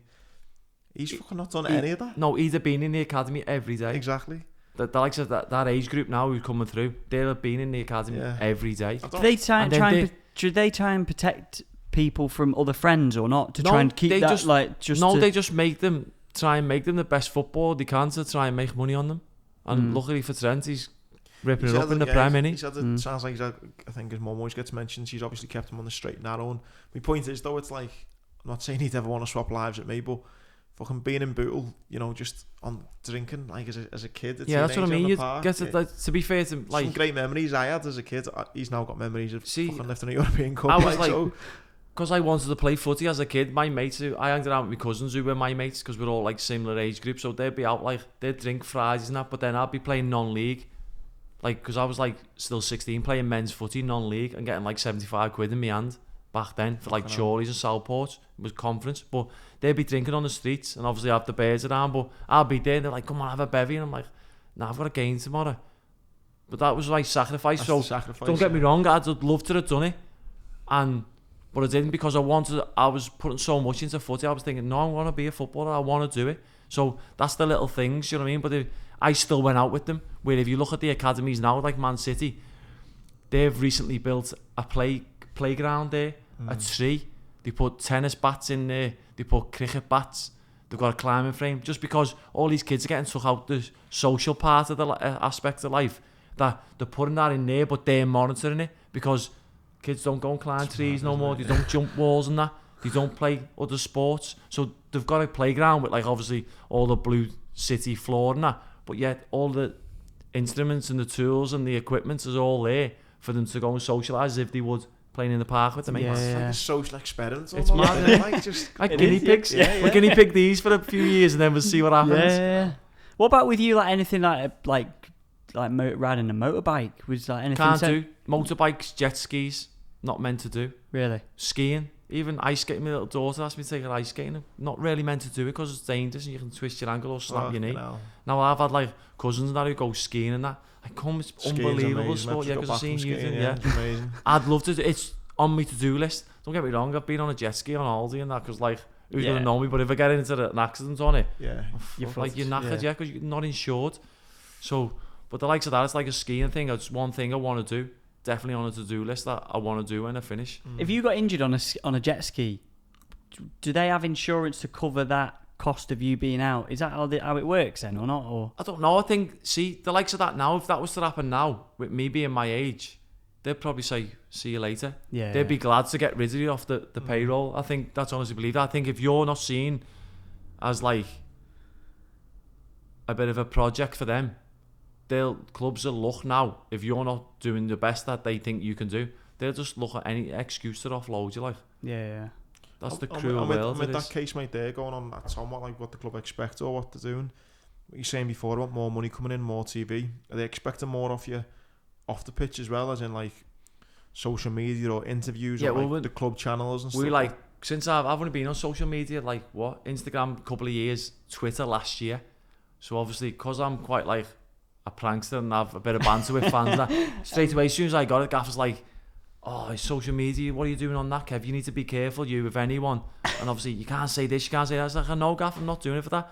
But if like someone has a go at me, I'll cheer back at them on that, do you know what I mean? Have a bit of banter. But then I've stepped back a bit of recent because the club started like, for instance, we never got paid last year. The club were going through like new ownership and all that. So next thing, we never got paid, and I was like, I tweeted something in the morning, just like, because I basically got told from other forces to do it to try and force their hand. Yeah. And because I have a few following me and I'm quite outspoken, vocal, they thought it'd be better if it come from me. So I done it, and then Mate, can I find it? Wait. What, So we what got do paid. What do I type in? I don't know what was the Colchester game. So just put Kev Ellison paid. It might be Kevin Ellison. So after we like going to the game, we hadn't been paid on a Saturday morning, so we're like a couple of weeks late. So Saturday morning, we still hadn't been paid. They're like, Gaffer, so we're calling him, Gaffer, what's happening? And he's like, oh, they told me to be in and that. So he was like in catch-22 because he doesn't know what's really happening, and there was new owners taking over and this and that. So next thing we get paid, so I tweeted a little thing like payday, just a little gift, you know what I mean, like that, just like a thing. So then it just went viral and all. Like then the staff the next day brought a new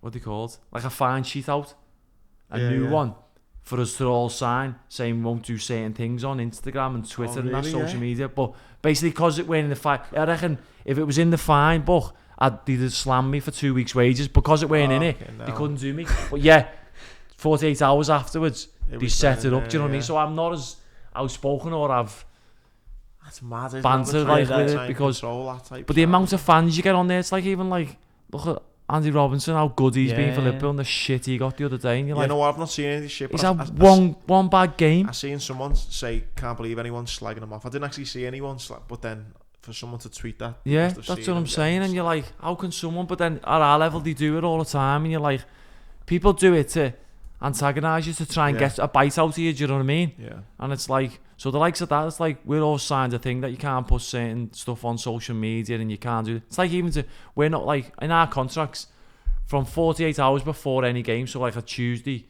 or a Saturday game, you're not meant to be seen in like a pub type thing. It's in your contract 48 hours before. And even if you're in like a That's meal with your having family, tea. You could be having tea, not drinking. But then if someone sees and goes, seeing Kevin Ellison, he was in the boozer there. They wouldn't say you're having your tea. They'll just say he's in the boozer. Yeah. So it just looks bad straight away, doesn't it? What about things like this? Like, no, this is all right. You're meant to like get the go ahead off our media guy for stuff like this. But since like I've come out and spoke about certain things, it's like I just do it anyway. I don't go like speak to him because he's all right. Do you know what I mean? Yeah. But I won't speak to certain people or certain papers and that's like I won't help at all. That's mad about social media, yeah. And that'll be the same throughout the whole. It'll soon become. I reckon. In if you're a footballer, don't have it. Did you see the thing where it's happened to a couple of players? I think where you can tell agents or someone at the clubs text someone and said, just text this, and I wrote the tweet for them, and it might have been a bad game or something. I think Victor Anichebe done it.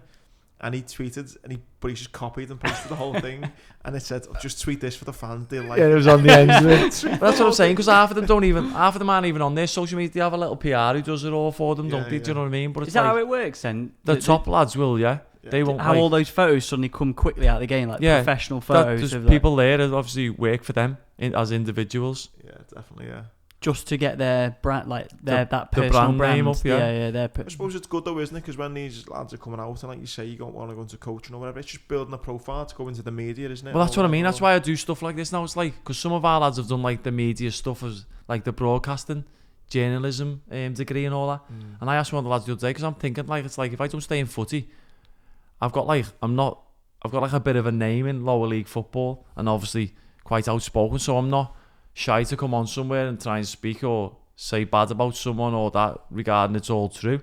So I'm thinking like now of going down like the broadcasting stroke, getting a degree in that journalism thing, just because it can open other doors for me going in the future. Do you know what I mean? If I don't stay in football regarding coaching or management, like.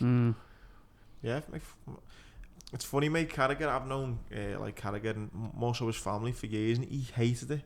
For years and years and years, fucking hated social media. And now he's fucking never on it. But again, I think he must have realised, I'm guessing, whether he thought it would be a distraction when he was playing or whatever. But that's what I think some of the managers say now. You get distracted because you're on it a bit, which some lads they do. I was bad for going on like Instagram and that but then I'm not on it as much no more because I've just toned back because I think like, does this start to affect me a bit? And I do think it affects you a little bit, like to post and stuff and replying to people all the time. But I'm one of them. If someone texts me or DMs me and I'm on it, even if it's a fan, I'll reply because of what I went through, a bit of mental health stuff. Some people have reached out to me on that and I've helped some people change their lives on it. And I think, well, this could be someone a little cry for help here. So that's why I found myself on it. But then in the meantime, I found myself going backwards a bit. So I started taking myself back off it to try and make sure I'm all right before I start trying to help others. Do you know what I mean? Mate, on that, mate, because again, we've skirted over your career a bit, but like when you kind of started having mental health kind of struggles, if you like, was it a mix on your personal life and professional, or was it one was going not the way you wanted? No, I think it was a bit of both, and I think it was obviously a bit of personal life, obviously at home, and I think football, because not probably as you get a bit older, it was like you don't play as much, and then I was at Morecambe when I first signed. I was basically 30, 31, and they give me a year's contract. You're basically on the scrap heap then. Gaffers took a chance on, and anywhere there at Morecambe, anything over 30, you only get 12 month contracts. Like, so it was like, and then all of a sudden I'm started playing the best footy in my career, scoring goals, and you're then potentially thinking though that you've just got a year left. Every single year. So it's like I've got kids at home. How am I going to provide for them? So I start thinking, well, shit, I'm 32. I best play well today. I need to get a new contract. I need to get it. So you put so much pressure on you. And then you've got, like, obviously, at the time, I was probably the main goal scorer at Morecambe. And I've been for a number of years, till the last couple of years. So it's like, Gaffer would be like, I need you today, Kev. Big game, come on, I need you. And like, fucking hell. So he's putting pressure on me. Then I start putting pressure on myself without realising all this. And it's like, I've got kids at home. And then it was like, you pick up a little injury and here and there, and you're like, I'm going to be out for a few weeks. Will I get back in the team? If I don't get back in the team, I'm not going to get a contract in May. And that's the way it becomes. And then you have your obviously personal stuff at home. And then with me, it's like, I didn't speak out. I just let it build up. Do you know what I mean? It's like, all of a sudden, it was like, shit. I started seeing stuff and reading stuff. I'm like, fucking hell.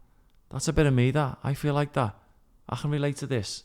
No stuff like that. And I was like, I basically self-diagnosed myself of having a bit of depression and anxiety from reading stuff and seeing other people, what they went through. And I was like, that's me, that. So, but I was ashamed, and I felt because I played footy, I couldn't speak out about it because you in fear of getting judged. Because as I say, you go back to, you're a footballer, you go on these oldies, you got a missus at home, 2 kids, you got a nice house, what have you got to worry about? But yet not realising I'm still a human being, I still had feelings. So I think pressures of football and the demands and the uncertainty of what am I going to do next season, or what happens if our gaffer goes in, because I know now if our gaffer was to get sacked tomorrow, I'll be the first out the door, not for football reasons, because I'm 40 and people think I'm going to be after this job. So that's the harsh reality that if football, that's what it's about. So I put an awful lot of pressure on myself, and then obviously issues at home, and then didn't deal with them and just let them build up. And over how many years are you talking? I say it was 8 or 9 years. Really, that long? Yeah. That long. And like, it's funny because when I come out and spoke, like, our gaffer never rang me up or that, because it was done like off season. So obviously he'd seen it but never got in touch with me, and never, like, when we went in back in first day, he's like, Kevin, see you after training, speak to you. And obviously I had our body fats, and I spoke to him. He's like, Kevin, never reached out, I wanted to speak to you face to face and that. And he said, just a quick one though. You said it was like 8 or 9 years. Was that when you signed for us? Not like that. I was like, so just a bit of banter, but it was like, it was about 8 or 9 years that I let shit build up. And then for like 4 of that years, after 4 years, I decided, obviously with my ex-partner, she didn't know it, like, we decided, like, I went to anger management, but not realising my anger part was a bit of me anxiety, me depression. It was all a big cog. Anger's a part of all that. And I went and obviously had a few sessions, paid myself, but back then the PFA, our union, would help you out. They'll send you to see somebody, but I never felt confident enough to go and speak to them, and they'd have paid it. So I ended up paying out my own pocket because I'm scared to go to them, because if one of them get in touch with the club and think, oh yeah, he's got mental health issues, we wouldn't have him. Then you start thinking about your money again. That's what I'm saying. So if they say that, well, I'm not going to get another club next year anyway, because they're going to think, I'm not bringing him with me, he's got mental health issues, he's got problems, we don't need him. It's in football, it's seen as a weakness. Why would I want him in my team if he's weak? But not realising that, yes, still week in, week out, I was probably our most invaluable player while I'm suffering, like. And was there a certain point where you thought, like, fuck this, I need to get help here, like, this is getting on, like, I can't continue like this? Or yeah, I think that probably took about 6 years though. That was like after a couple of anger management courses. Before you even think, like, right, I need to see someone. It was that long. It was that long, basically, in fear of, like, getting judged. I suppose it's a little bit like what military veterans talk about. That touch wood never suffered with PTSD, but I hear veterans talk about, I can't get a job if I ever admit I've got post-traumatic stress disorder. Well, that was my big issue, and that's probably why I decided to speak out last year, because I spoke to some other kid on Twitter who I seen speak out, and I played against him, we've punched each other off the ball and never seen eye to eye with him. He's just an obviously opponent who I played against over the years, and I seen he come out and opened up on Twitter, and I was like, fucking hell. So I direct messaged him, and he's like, oh, appreciate it, thanks for your text, good to hear from you and all that. I was like, I'm with you, mate. What do you mean? I said, I've been struggling for a few years, no one knows, like. He was like, really? I was like, yeah, I've been gone and got help here, I've been and seen this guy, that guy. And he's like, well, don't you think it'd help if you spoke out a bit more? You're a bit more of a known name at our level to me, and you're meant to be like this big horrible Scouse kid who's fucking nasty and angry on a pitch on a Saturday, I think. And it, like, when he said that, it switched something in my head, and it made me realise that, yeah, this could be the final nail in the coffin, just to get the monkey off my back as well. And then when I did, it was like the response I got was unbelievable. I just wish I would have said it earlier, not just for, obviously, because I think that's part of why my ex-partner went all that. I just think for, like, even to how snappy I used to be with the kids when they were young, and used to come in as like Charlie, the little lad used to go, "Can go and play football in the garden, Dad?" I'd go out for a bit, and then all of a sudden, I describe it as mine. It's like I've spoke to lads and like they've had like a rat in their head or that. Mine was like a dark cloud just come over me, and boom, my mood would just go bang. I'd go from the happiest, jokiest person ever to this just go over me, and then I'd be like, what the fuck? I could feel it coming over me, but couldn't explain to anybody what it was or that. And then I'd go in the garden, like, I'm going in now, Charlie, I'm tired. He's like, "Oh, Dad, you just come in, I've only just seen you." Like, "I know, mate, but I'm a bit tired being in footy all day," making excuses, and then just stuff like that. I just honestly wish that it's life experience. If I knew, like, even to the response I had to the fans who used to I had fans like on social media, on YouTube, putting videos up if I see me in a local pub to punch me head in and all that. And I'm like, then when I'd spoke out, these are ones were like, "Oh, Kev, so much respect for you. I'd love to see you. I always said this about you, but you're one of them. I'd have you in my team." And just it was just the response I got. And like now it's like people will still like, I have players ringing and texting and speaking to me because they're scared to go to our union in case our union go to the football club and say, "Listen, he's been on, he needs to go and see so and so," or blah blah. And that's the way it is. It's just that it is football. It's a horrible environment. I do honestly believe till it changes the stigma of like you're weak, I think in football it is still seen as that. Who did you go and see? I went and seen, for me, anger part, which obviously we agreed with my ex-partner. We went to anger management. I went like a year. I went like 1 year. There was like 5 years in, and not realising at the time I was suffering. But it was something bigger than the anger. I just thought I was angry, snappy. So went, done obviously all the homework stuff. She gave me a CD and all this and that, and then left the ex-partner, sound, and felt it coming back on me another like 12, 14 months down the line. So when spoke to the lady again, could I paid again instead of going to the union and obviously seeing someone they could have helped me with, and then seen her, and then for another year or so I was like, yeah, fine, but I think that was just one little cog in the wheel. Do you know what I mean? It was like masking the bigger picture almost. I was just, that's what I become. It's like people say to me now, it's like for me, football was my relief. I'd go home and not really want to be there, and then I'd go into football and I'd be sound. I might, obviously the lads like, "Fucking hell, a bit moody to you today," but I'd be like, yeah, I'm fine, sound. But I felt, me personally, that was my relief of me going into football, that I'd take my mind off certain things and certain things at home. So for 90 minutes, that was like my medication. I got off of medication further on down the line. I wouldn't accept it because I read like side effects and all that. I'm like, "Oh, mate, yeah. I don't want this. It's fucking come on its own. It's going on its own." They're like, "No, you might need this because this is a couple of times you've rang us and asked for help." I was like, "I know, but surely I've read so much stuff on it. I'm not having it." Well, and probably that's why it took a bit longer for me to come out the other side a bit better, because I didn't take medication. But then, as you say, all the side effects, and I was like, nah, I don't want to take all them. the beta blockers and all that. Like people get, is it Oxycontin and well, look at opioids and like. But especially if you've also got that kind of monkey on your back to be like, I need to be performing here, because if I don't, I'm gonna lose my job. You don't want to be. I think you'd be maybe paranoid, thinking, is this going to make me more tired, or am I not going to be able to perform as well? Because again, you just take. Well, that's what I mean. He was like this.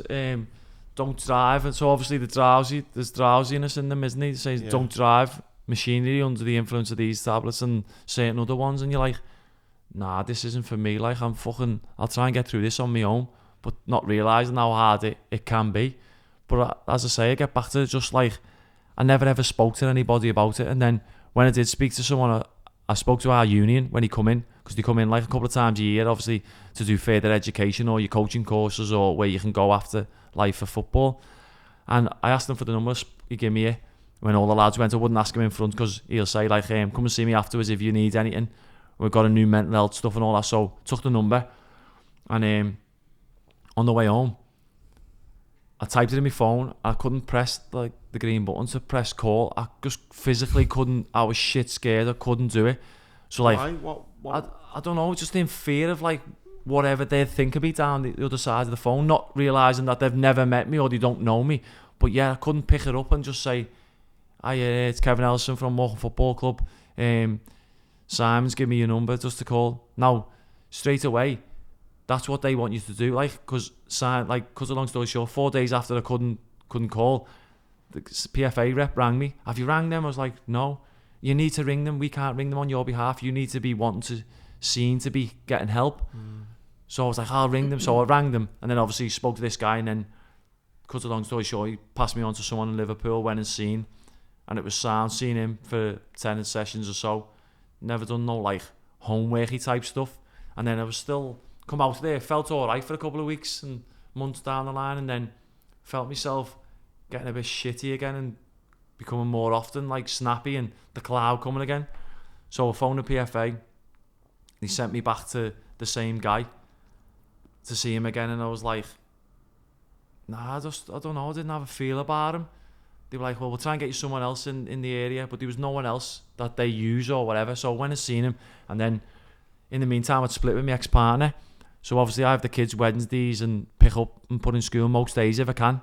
And so I text him, obviously just saying, sorry, so-and-so, I can't call in today for this thing. I've got a kids need to be picked up. She's obviously the ex has texted me saying, can I do it? Can I do this because something's on? So then in the meantime, I've seen him read obviously WhatsApp. You get the blue ticks, so he's ready. And I'm thinking he's not replied.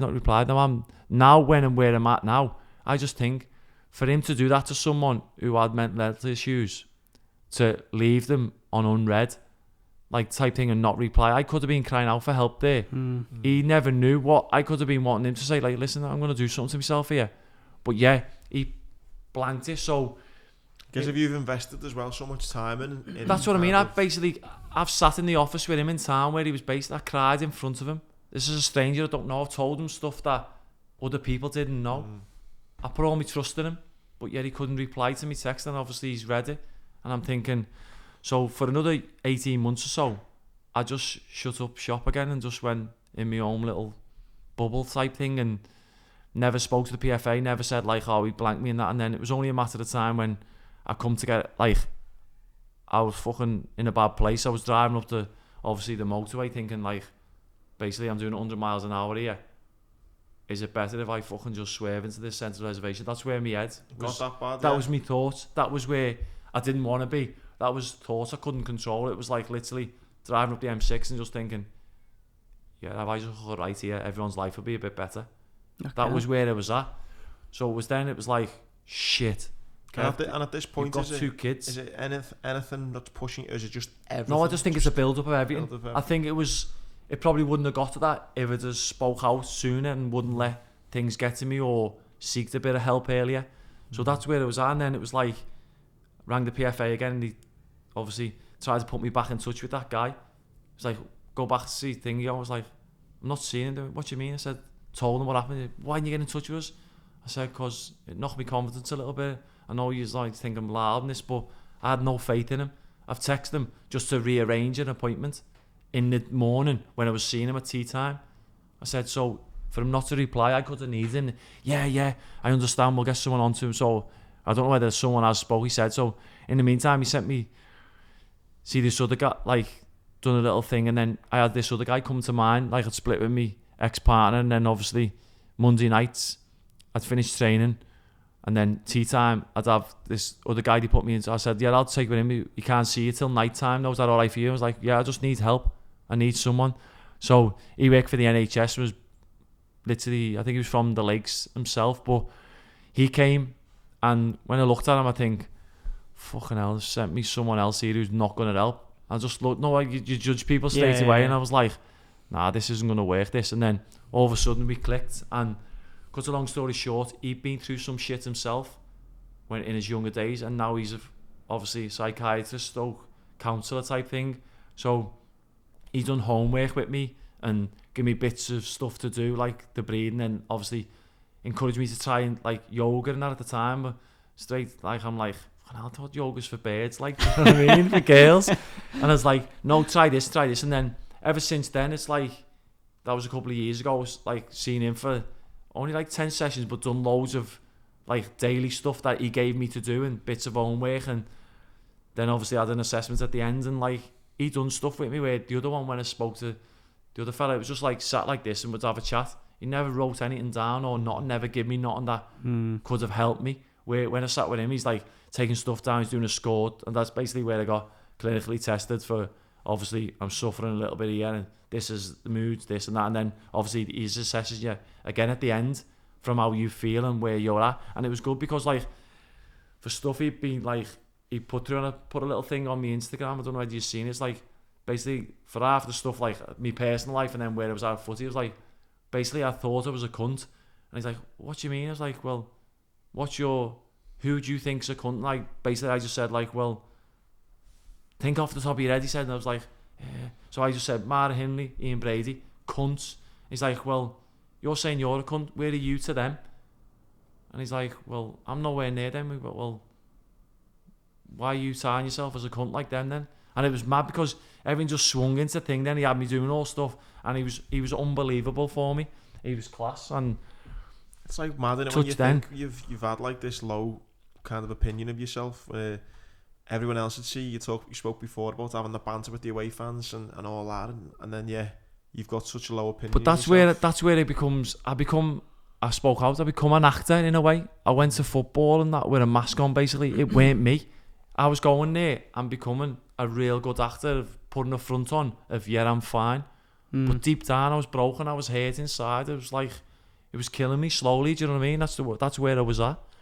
And speaking about it helped so much. Oh, unbelievable, just so easy. Unbelievable how, like, just having a little conversation, even to the stranger I thought I never could speak to. I sat with my ex-partner, I was with her for 18 years. For 8 of them years, she didn't know I was fucking struggling. She just thought I was moody, and football was getting me pissed off and that. Do you know what I mean? Football was like doing stuff to me, but it was personal life as well. And it was like, she didn't know. Do you know what I mean? It's like, that's how good I've become. I know she used to say like, a bit moody and a bit angry, snappy. But she just thought that was the norm of everyone in relationships when you've been together so long. But yet not realising, fucking, I was broken inside. Jesus. Mate, I had this, not the same, mate, at all, but I always think about actually when to speak to someone, would I've been like classed as having depression. Cause I was down, but I totally get what you mean about having a mask on. I was doing motivational speaking, whereas me and my ex, my little girl's mum, we were breaking up, and I was gambling too much, I was drinking too much, and it was the biggest fucking act ever. Like, I should have got an Oscar for it. I'm standing on stage, getting standing ovations, delivering these motivational talks, everyone's saying how amazing I am, and then I was jumping in a car, fucking crying on my way home. I was banned from driving at the time, in a taxi, going home to this broken home, sleeping on my dad's couch. But yet, an hour earlier, everyone's like, Andy, what an inspiration you are. And what I found, the way you've opened up, and I remember it, mate, it was amazing. I remember following it on social media. For me personally, though, when I wrote my book, and I lost the ability to have kids when I got blown up, and that was a big thing which I think affected my depression now, looking back, and like losing losing my job in the Marines and that structure and that routine. When I finally sat down to do this book, and I sat down with one of my best mates, Phil, he was the ghostwriter. It's the first time I'd ever openly, apart from my dad, but even with my dad, I didn't really go into it properly. It's the first time I'd said, this is what I felt like when I got told I couldn't have kids. This is what it was like when they told me I couldn't be in the Marines anymore. And there was times when me and him were crying our eyes out. Just me and my mate are crying. She has still to this day never, like, my mum used to, like, she passed away last year. It was a year the other day, but I never had the conversation with her. But I know she went to her grave worried about me, but not realising I'm alright now, in a better place. I just wish, like, when you live with regrets, I would have opened up properly to her. But yeah, with my dad's a bit of a prankster. I think that's where I get from. I don't think anyone can have a serious conversation with my dad, because he'll turn it into a bit of a laugh and a joke and banter, which I didn't need at the time.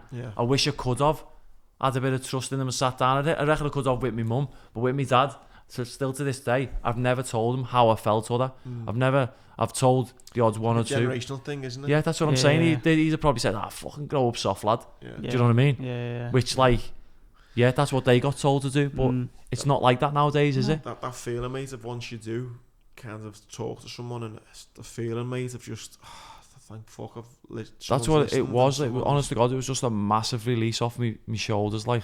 But it's like when you're saying, like, the car one for me was like, if I swerve now 100 miles an hour, I'm better off here. it was like, and then I read books and you see stuff and it's like the Gascoignes, and I was like, they were asking me, was I violent towards my partner at the time? No, I weren't. Never ever laid a hand on her. Did I drink? No, I did not regularly. I'd go out every now and again, let my hair down, but I'd probably have a right going, probably wouldn't come home till 7s and 8s in the morning. Bird would be like, where have you been? Not realising that I'm in that much of a state, I couldn't have got up to anything anyway. But yeah, that was my release. And then it's like, to the gambling, you see lads who gamble and that, and you're like, is that where my life's going to go if I don't get myself sorted? Like, and that was another thing that made me realise I did need help apart from the car. I was like, I don't want to go down drinks, drugs and gambling. That weren't me. Like, I didn't want to do that. And that was another major fear thing of like, wow, you need to get yourself looked at and sorted here, Kev, because you don't want to end up like them. Look at them, like, you look at them and you think, fucking hell, you see Kenny Sampson the way he was, you see Gascoigne and that, you're like, it's a shame how they've gone. But yeah, if they had the wrong people around them, would have they spoke out? Would have they got Do you think it is football? Like, 'cause I think, mate, there's knowing just a few footballers with like being and boxers now in the gym, like Ryan and Karen and the boxers. Do you think it's the type of professional sport, whether you're boxing or you're football, and you're getting this kind of adulation, whether it's 500 people or 500,000 people? It's that excitement, it's that pressure, it's that good pressure, it's people relying on you. You've got all this routine, structure, and then knowing it's going to stop, that transition back into... Do you think that has an impact life on it? Yeah, I do honestly think that. And I think it must be worse.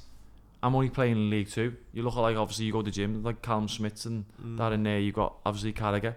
He's gone from, like, 60, 80,000 people singing his name to going to the gym with, like, local lads now, which he probably feels at ease doing. But, yeah, he must feel it more, the likes of them players who are not playing now, from like people singing his name and this and that. I know he still gets tormented, obviously, for pitches and this and that, but does he not? He still doesn't get that same feeling. I think that's what happens to the likes of Gascoigne. He's fucking England's icon, weren't he? Yeah. And then he's gone from like all his mates basically having him off, spending all his money, to not being around him, to nobody singing his name, no one with him. Is that why he ends up the way he is? Said to me, like, he just said, mate, just keep your diary full. Like, that's what he does. That's what I try and do now. Just anything to occupy my mind.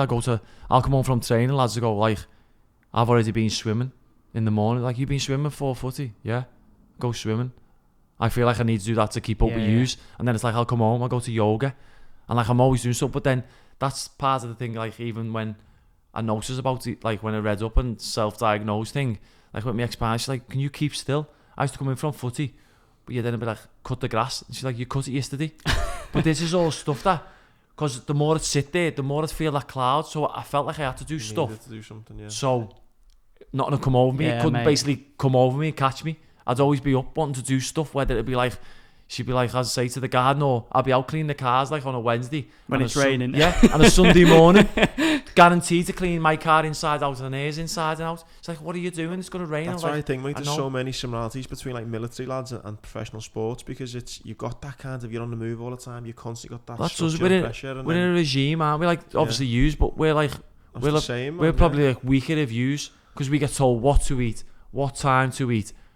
You got to eat this, you can't do that, you can't do that. It is like being in the army without obviously getting shot at. That's the way I can only describe it.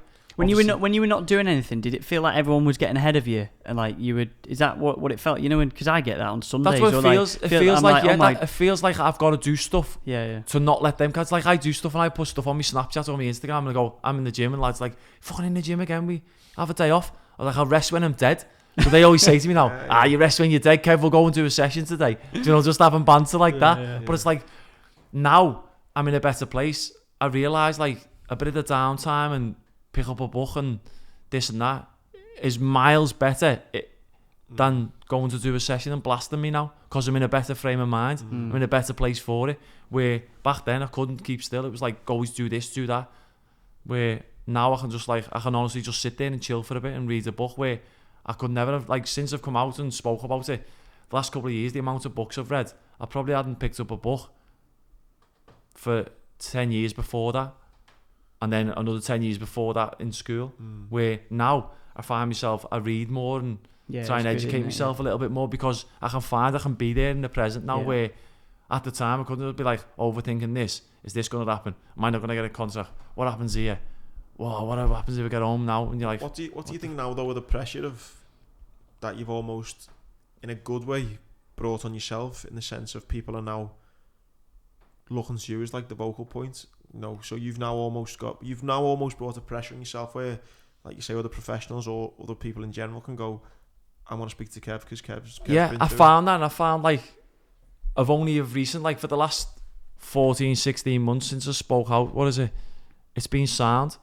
But then all of a sudden, it's like the last couple of months, I found myself so much like, since I've done a meditation course, and it's about obviously being here and present and now, and since I've done that a few months back, it's like I realised how much I was on my phone, even like around my kids. My kids like, and then the kids will get up in the morning and have breakfast, and they're like, put your phone down, have your breakfast. Yeah, but you're always on yours, which I am. Yeah. So I can't argue with them. So I've tried to cut it, but half of the reason why I'm on it, and they're like, yeah, you always make an excuse, but I don't tell them what. But people are contacting me, it's like, oh Kev, how do you think you can help? Can I do this? Can I have a chat? And like, yeah. So I found myself in that, and I found myself getting logged into their life then and I'm just only getting over the dark side myself. Yeah. So I found myself recently just coming back a little bit, just to be more present with my kids and for myself. Do you know what I mean? Because as you say, people are contacting me, and I'm getting rushed ahead of myself, wanting to help them, when realistically I've just only got over my own shit. But yeah, I still can't find say no to them. But I need to say no in a way like a nice way. I'll speak to you, do this, but I feel like I can't, because if something did happen to them, I'd be like, fuck. Yeah, it's a tough one, mate. Yours is more extreme because you've got that feeling of something might happen, but it's so easy to get, not dragged into the wrong way, it's not like a negative thing, but it's so easy to get, I don't know, bogged down with messages. Like, I've had people who've had injuries with the leg, for example, and it might just be on me, it might be like a parent, and again, I encourage it in a way, but sometimes it's like, I used to give really detailed, like, spend ages crafting this message, response, but then everyone's lives different, and you're trying to give advice to everyone, but everything's different, and without kind of sitting down with someone like a counsellor and trying to nitpick everything, a message on social media, you end up spending, like you say, all your time speaking to this person of, oh well, if your leg's not healing like this, I wasted 18 months to have my leg amputated, now I haven't. You're giving all this info, and it's suddenly you're not doing, you know, your kids are running around, and you've lost some of your life there, haven't you? Just obviously trying to help people. It's so hard. So hard. Well, it comes back to like when I first spoke out on Twitter, and even up to now, I get so many people direct messaging me over stuff. But then I've had like psychologists doing it, and they're like, "Oh, Kev, can we have a chat? Come and meet this. I think we could go down this route." But basically trying to cash in on me, thinking like I can get my union or lads and send them to them. Do you know what I mean? And he's like, I'm not in it for money, do me a favour, don't fucking text me or direct message me again. And like, but this is like, for what? Last 6 months I've had 4 or 5 of them basically saying to me, come, we'll set up a thing, basically, and you just get the footballers and you can send them to me, and then I'll give you a cut. I was like, I'm not in it for money, don't direct message me ever again, don't ring me. Do you know what I mean? Because I think I'm trying to help these when these, like, how can I speak to you? Yeah, here's my number. So I'll speak to them, obviously, because I see, like, he's got letters after his name, so basically he's a doctor and that, innit? But yeah, straight away the first thing is like, I think we can cash in on this. I'm like, I'll do us a favour, fuck off. I don't want that. I'm not in it for that. If I can help you in any way, but I'm not. It's not about money. Like, it's not what it's about. Yeah. 100%. It's like what we spoke about on a podcast before. I think it's some people are kind of, I think once I was talking about resilience and kind of the motivational stuff that I do, but I think the two people who really could potentially good at it would be the kind of experts on it, but then also people who've been through it. Yeah. Well, that's why I think, when I said before, I think like the fella who was seen for the first 2 times over them couple of years, I don't think he'd experienced anything. Where's that other guy had? Where I seen that other guy, and obviously he'd been on drugs and tried to self-harm and do this and that. So, and then he's got himself on the straight and narrow, and then he's become a psychiatrist. So he's actually been there and done it, and I think that's what made me buy into him a bit more, because obviously he's been there, got the t-shirt and done it, and proved he can go from where he was to where he's at now. So like, I do honestly believe it's a life experience in it. I think that's what can help people, and I do still to this day. It's like, even to the PFA, when they asked me about it, it was like, you sent me the first one, I don't think he'd experienced anything of what I'd been through. He just listened to me, didn't write anything down, didn't even take me name or nothing. Do you know what I mean? You're like, I'm in a bad place here. You haven't even like bothered to take me name or nothing. You know what I mean? I broke down to you, cried in front of you. Would you ever do it, psychiatry? Well, it's weird because January just gone, I went on a taster course that our union put up regarding obviously mental health, because it's gone through the roof now. It's like they're basically trying to get, there's that many kids in schools that need help, but they're trying to get them in schools, but there's not enough obviously mental health advisors as such and counsellors to go there. So I done a little taster course with our union. It was funny because there was obviously me and a couple of ex-pros on it, and then the rest of them was all from the union who basically done it because they can think they can help people, because they basically said, well, we'll come, and if we can learn something off it that helps somebody, that keeps them in work, we're not paying someone off work then. Do you know what I mean? Basically, they put a money thing to it, where I done it, and I'm open to it back. I spoke to them last week regarding starting like a level 2 it is of it, but it was, you had to do it, and it was mad because like it was you can't do counselling on adults unless you've done it with children. So you've got to do the children one and that first, because basically they say that's where all your problems come from anyway. From like, you're basically a big kid, and that's when your issues come out when you're adult, because you had these issues when you were a kid and that. But it was mad because they were saying like how many kids slip through the net in schools now. Like, they set this thing up, and they're in certain schools around the UK, but there's that many kids like slip through the net and like obviously self-harm that, because there's not enough of them to go and speak to them, to get, like, they have pop-up classes where kids can just go in now in some of the schools. Obviously I'm guessing it's some of the well-funded schools, go in and just say like, listen, I'm feeling this today, and they'll speak to like obviously a counsellor there. But it was mad because they do it like, go around care homes and have kids and that, and it was like the kids basically don't speak. So how they got them, they like let the kids play with Lego, draw, and then they were telling them their issues of what they were seeing at home and how it was affecting their mental health, because they were drawing like the dad or the ambulance and police had come, or they build Lego and go, this is a house, this is on fire, and basically saying like, the dad beat me mum up in the house, and then a police car had come, and then they'd be like, Nina. This was like the police coming to the actual scene. Wow. Do you know what I mean? So you have to do all that. So it's mad because since I've split, I felt a bit guilty when I first split with my partner for the kids, because I thought like half it was my fault. So I've tried to do as much as I can, obviously there every day for them and that, and then, but now I've been on that course, it was good to go on, just to come home to try and watch my own kids now, because I try and speak to my own kids like, are you alright and that, and like my lad's 14, he's like just feed me, do you know what I mean, let me get on the computer, where my little girl's more sensitive, she's different. So I always like, not always ask her is she okay, but I try to watch her now in ways like they taught me. Do you know how they do theirs, just to see like obviously if she's alright, because it's funny, it's weird. weird. Something so fucking awful for you that you battled for so long seemingly now has turned into a huge positive. That's what I mean, it's a massive positive now, and even to like, it was like there was one of the like a Grimsby fan, and I played them for years, and like last year I ripped them up and scored, and they give me like, I got subbed in like the 87 minute, they all clapped me off, and they hate me there, and they clapped me off because I actually played well. So this guy reached out to me on Thingy and was like, Kevin, not your favourite player and all that. This was the first direct message I got. You're not my favourite player, and you fucking shit, I hate you, arrogant cunt, and this and that, and like just caning me. So I was like, Sam, then like, he was like, I just want to say to you though, well done for speaking out, inspiration. I was like, why? Like, you just basically for like 17 sentences or something there, just absolutely abused me. He's like, no, I've been struggling myself.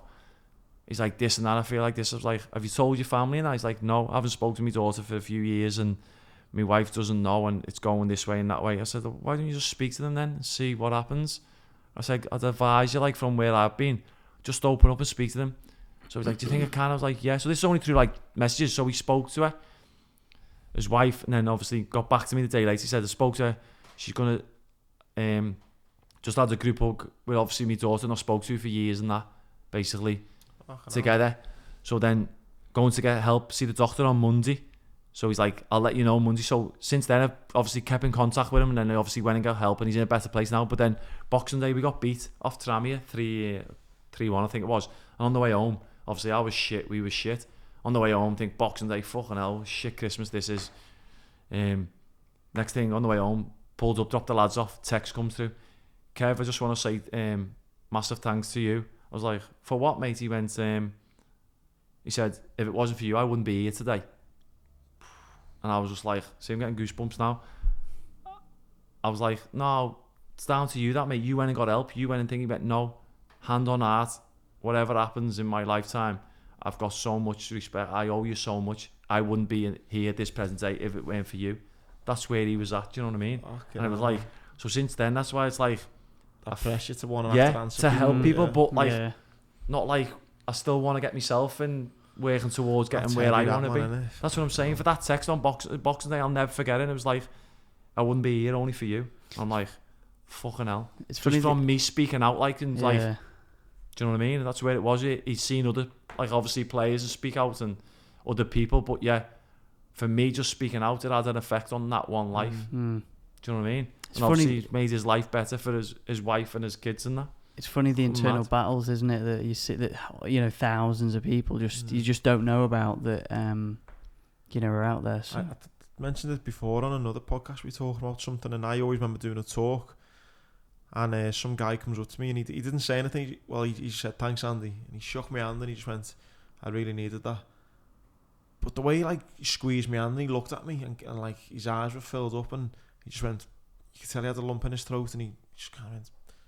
And he walked off, and you just think to it, like, you don't know what people are going through. Like, you do not know what he That's what I'm left saying. the house this morning, what he's going home to now. When you close that door, no one knows what's behind. It's like the other one.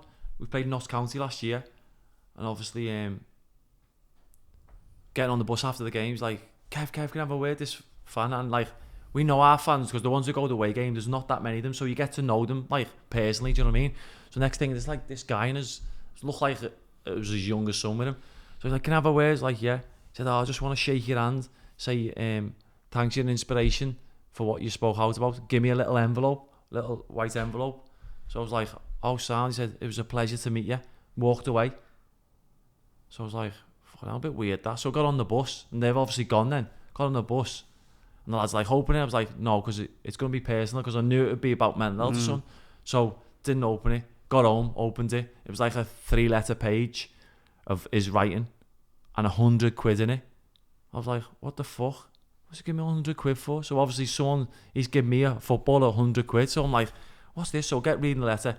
Cut a long story short, he'd been in a bad place because his wife had been diagnosed with terminally ill cancer a few years ago. He's been seeing her deteriorate and this and that. And me speaking out helped him open his eyes and what it's about. And he said, and at the end it was like, P.S. the £100, take your kids for a meal tomorrow. I was like, wow. Hell, So I tried to chase him down on Twitter and that, didn't I? He weren't even on Twitter. And it like worked out. It was a Lincoln fan I got to find. But like, it was someone he knew had got in contact. And I must have said, like, someone had seen it. Yeah.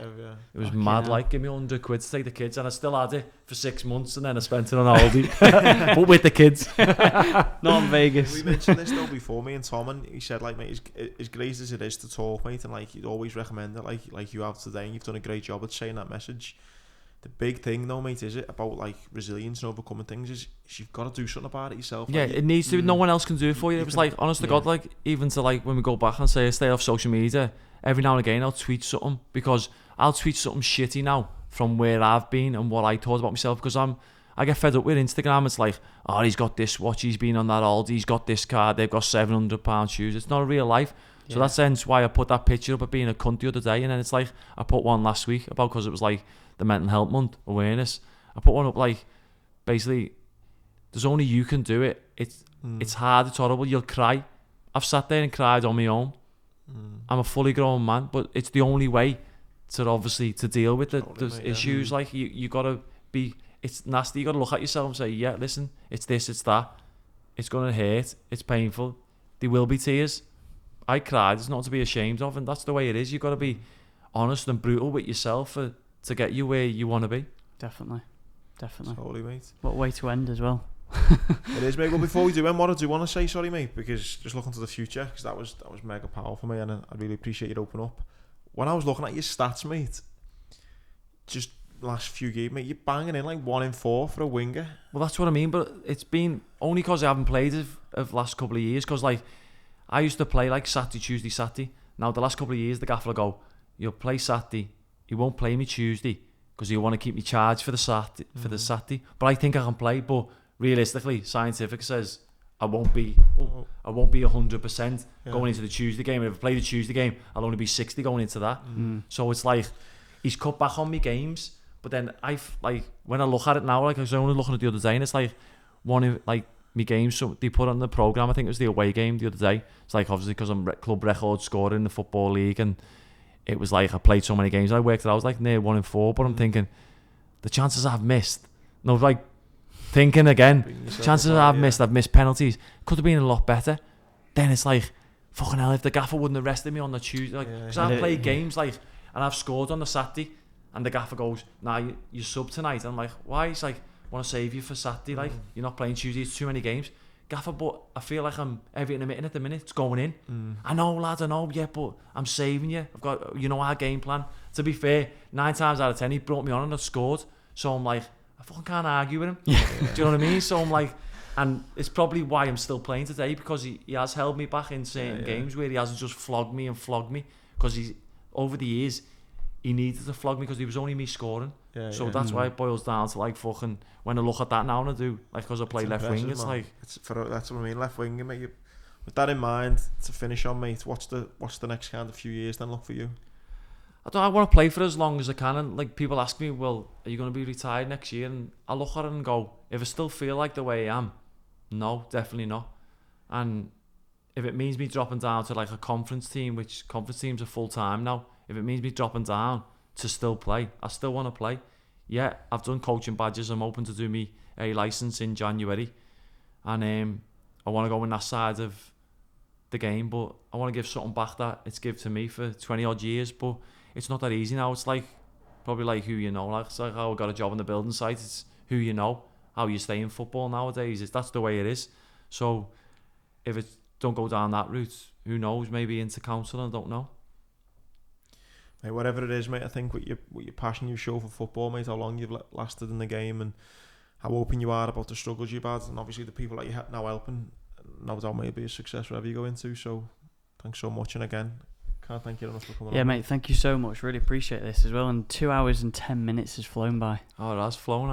It's a pleasure to be on, and Tom, nice to meet you, mate. Yeah, likewise, mate. Yeah, really, awesome. really nice Very to meet good. you as well. Thanks for your time as well.